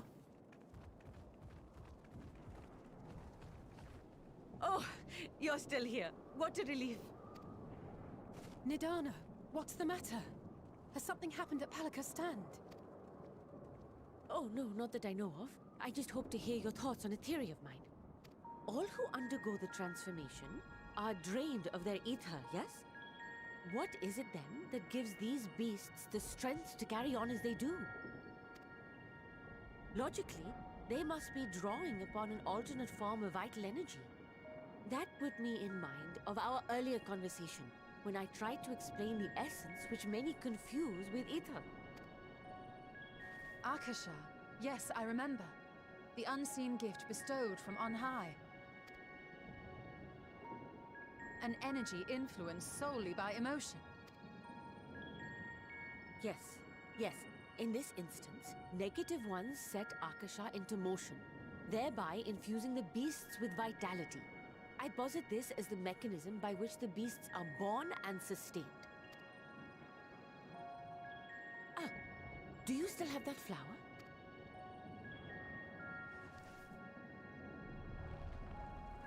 Ooh. Not anymore.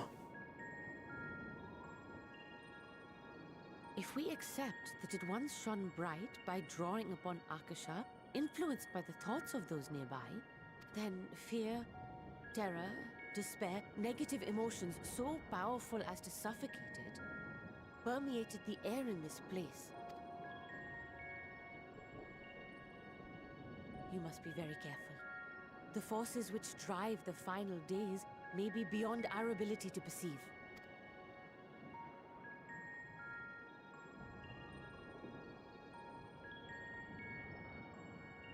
Sorry, I didn't mean to scare you like that.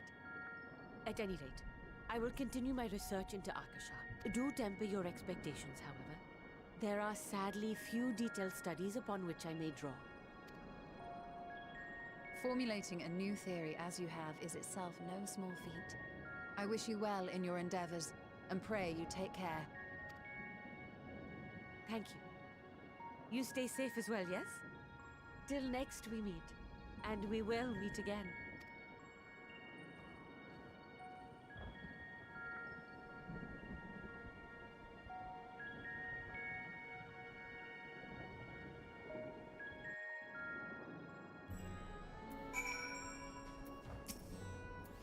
As we have come, and after all the horrors we have seen, there is still so much we do not know about the final days. Maybe, as Nidhana said, that the cause of this phenomenon is beyond our comprehension, and if so, are we powerless to forestall it?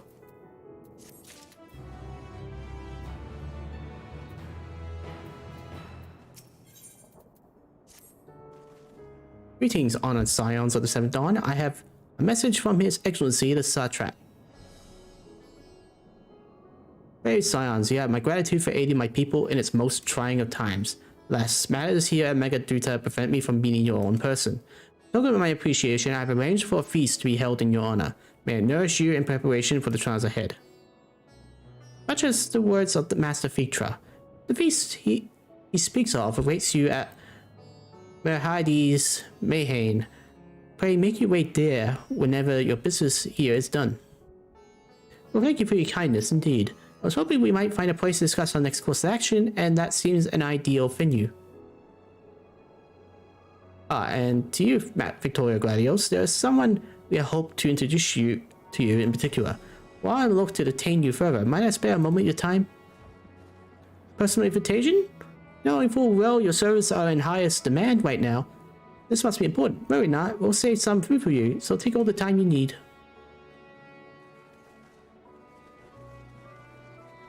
Thank you, friend. Whenever you're ready, please join me in the Aetheryte Plaza. I shall go on ahead.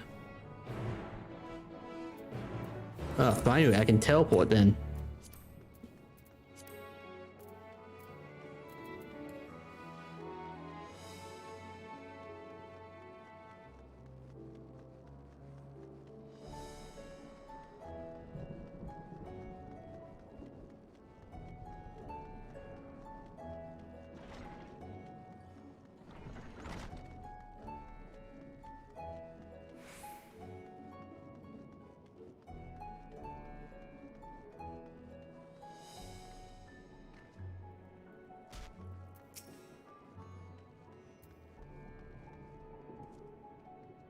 Access to the Aetheryte, you see there, has been restricted to a select few ever since the tower first appeared. We sincerely apologize for the inconvenience, but it was deemed too dangerous to permit free movement of visitors at a time of emergency, a risk we could not take. In light of recent developments, however, the Satrap has decided that such restrictions will only hinder our efforts to combat the final days. As such, I would encourage you to attune with the Aetheryte before proceeding along the corridor. Finally.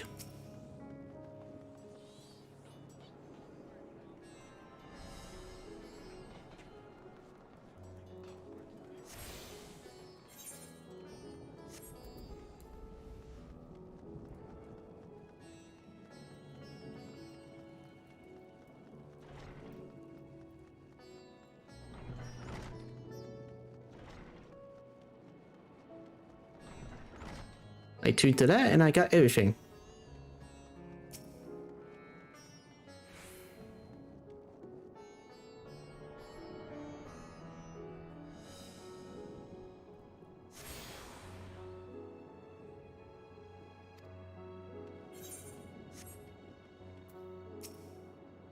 You must be wondering what this place is. You stand in the hall of the Radiant Host, from where our leadership oversees all of Razahan military operations. Sundrop, our destination, lies just ahead.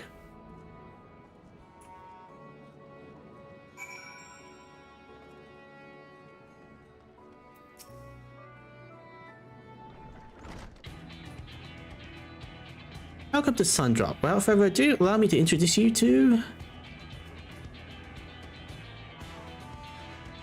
Oh, so you're the famous Victoria Gladius, eh? I knew for it the moment you stepped through the hall door. You're the look of someone who's walked through hell. Shishbat, please, you are speaking with the Satrap's honored guest and a savior of our people. Can you not show a modicum of respect? What respect there is in paying a fellow warrior a compliment? We're friends here, or we'll be soon enough. More formally then, for the benefit of my countrymen, it is a pleasure to have you with us, O great champion of Orzia, sign of the Setting Dawn, or your light and all-around good egg, I'm sure.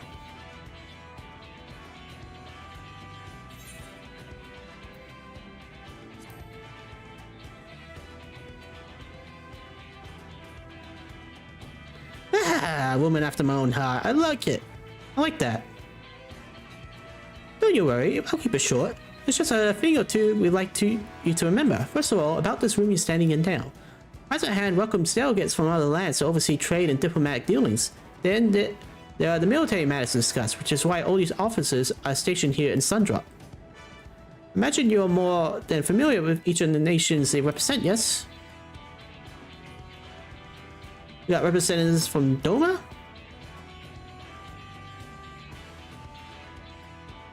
Uda and Amigo?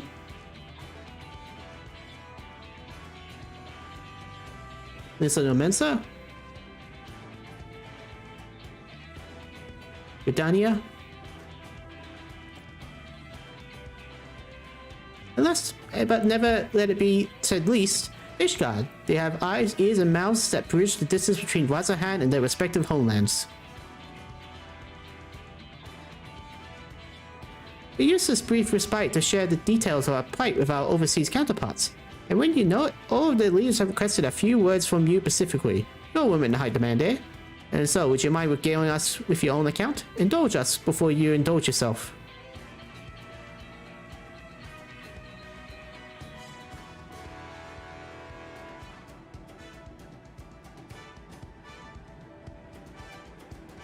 I thank you for the report. The conditions under which men are turned to beasts, the etheric anomalies you have observed, you have given us much to consider. It was concerning that the first transformation apparently occurred before the skies turned red. It's contrary to what one would expect. Thankfully, the information you conveyed to Lucia upon your return from the moon has already proved invaluable. As soon as reports of the calamity here in Fafnir reached the Grand Company of Elosia and our Far Eastern allies, our leaders knew at once that the final days were indeed upon us. They began taking steps to assess the extent of the phenomenon's spread. Our agents were able to confirm that, for the time being, the skies burn only over the bounty, including this island and Kovos. Alas, that is of little comfort. All throughout allied lands, there are reports of people transforming into hideous beasts. From what little we have learned, these incidents are similar in nature to that involving the merchant Kalsal. As was the case here, the victims underwent a change prior to the heavens being set ablaze. And so, while the burning skies are yet to manifest beyond the bounty, the transformations do not appear to be subject to any similar restriction. If anyone anywhere overcome this despair in turn, then nowhere is safe. That's about the size of it. Speaking of which, we ought to give these creatures a name, don't we think? Here at Weatherhand, we take it to calling the first change, which tend to be the biggest, blasphemies. A fitting a name as any. To ensure clarity in future communications, we shall urge our comrades to adopt this terminology. Our leaders have taken measures to deal with the threat, to the best of our abilities.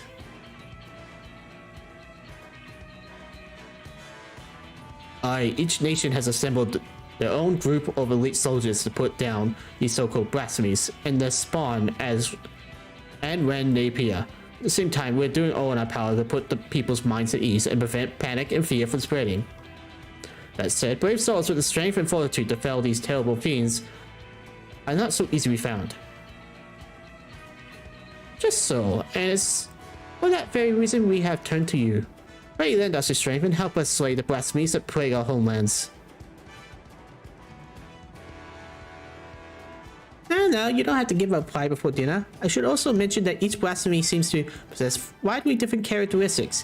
What works well against one may serve you poorly against another.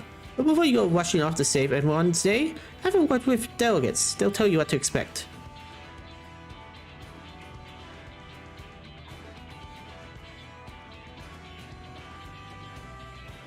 And with that, I do believe our friend here has a feast to attend. Spare a thought for us while we're tuckling into all that fine cuisine here. Huh, okay, so these are class quests. So, normally that's available at the start. Seems like in the expansion it's available midway. Pray forgives Seth about her rudeness. She can be a bit boisterous at times, but it's simply her nature. Oh wait, anyway, my apologies for keeping you from your hard-earned rest. You may be joining your companions, yes? Do you know the way to the mayhem?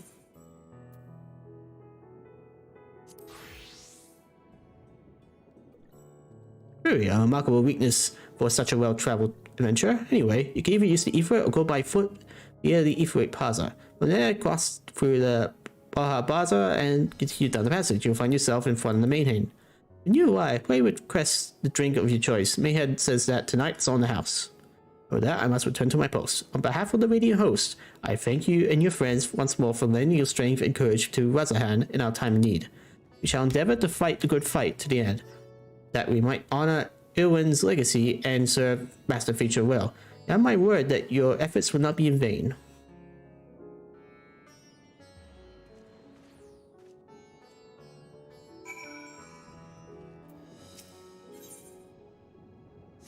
I'll leave that till later.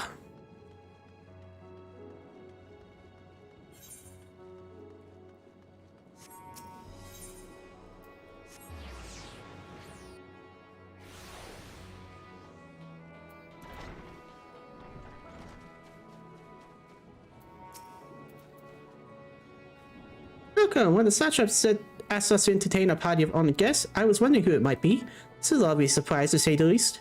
By the way, I heard all about Kazol from your friend Gratia. I understand there was nothing that could be done, but I was heartened to hear he meant us no harm. I thank you enough for dispatching the beast. As the smallest token of our thanks to your food and drink tonight, Meredith's treat. Speaking of which, what should I start you off with?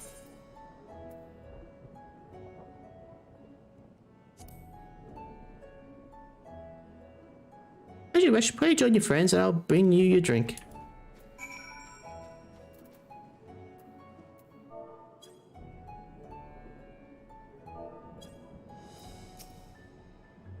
Welcome back. Whatever did the Radiant want with you, pray tell? Our allies have sent military delegates. That's news to me. Mind sharing the details?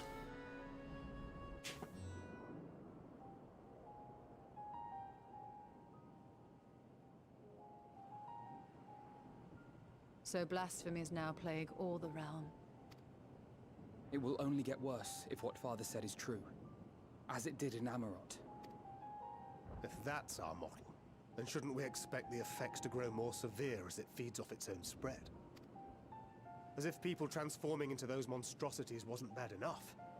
If the flora and fauna, if the land itself turned against us. No one would survive.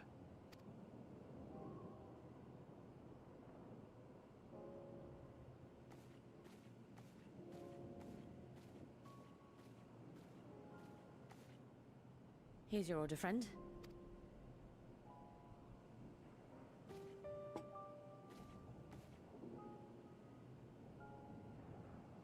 May you find comfort in these dark times.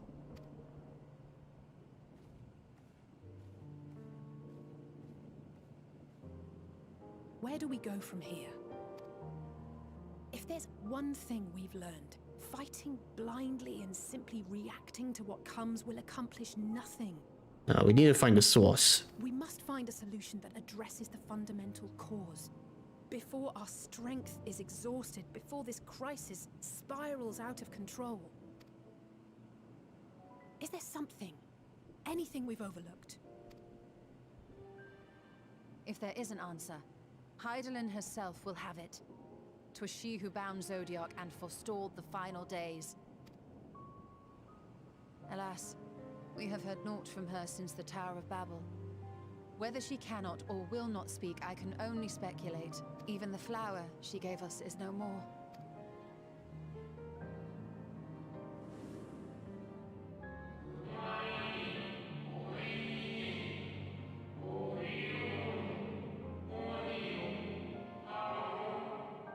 In our time, we called it Epis. You would do well to remember the name.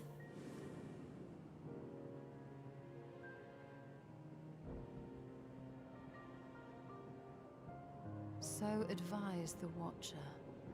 But what could be the significance of that name? It is entirely unfamiliar to me. To me as well.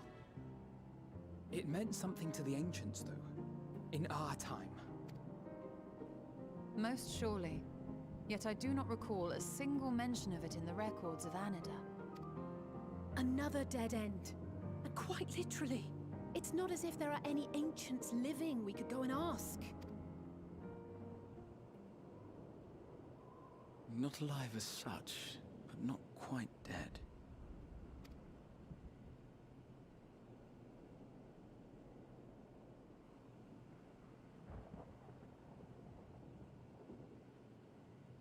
Elidibus. I sealed him in the white auricite of the Crystal Tower back on the first. Contained within that reservoir of ether that maintains it. Ether that is returned little by little to the sea. Naught may remain of his soul. However, if part of it lingers, we might be able to speak with him there. I know we can no longer make that journey, but you, my friend, still can.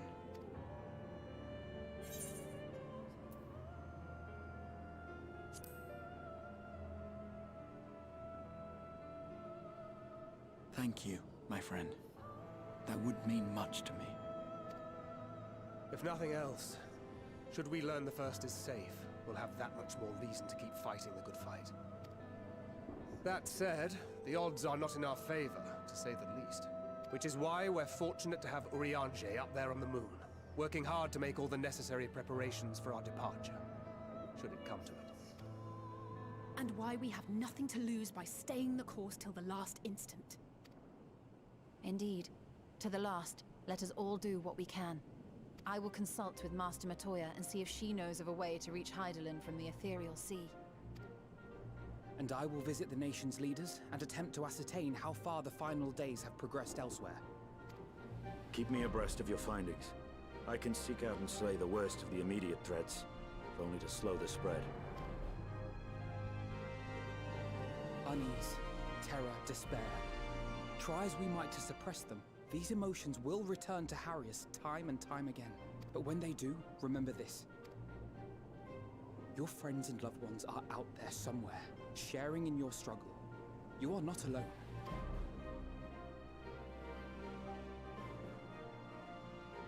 So ends the brief respite before the next revelation. Yes, so much left for you to see. Where beginning ends and end begins.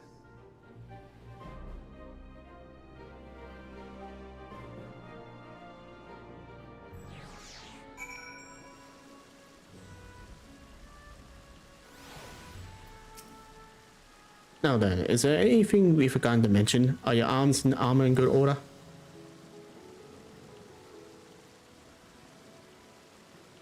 In that case, it's time we each attended to our tasks. And when you arrive on the first, give my regards to Reen. Tell her I miss her.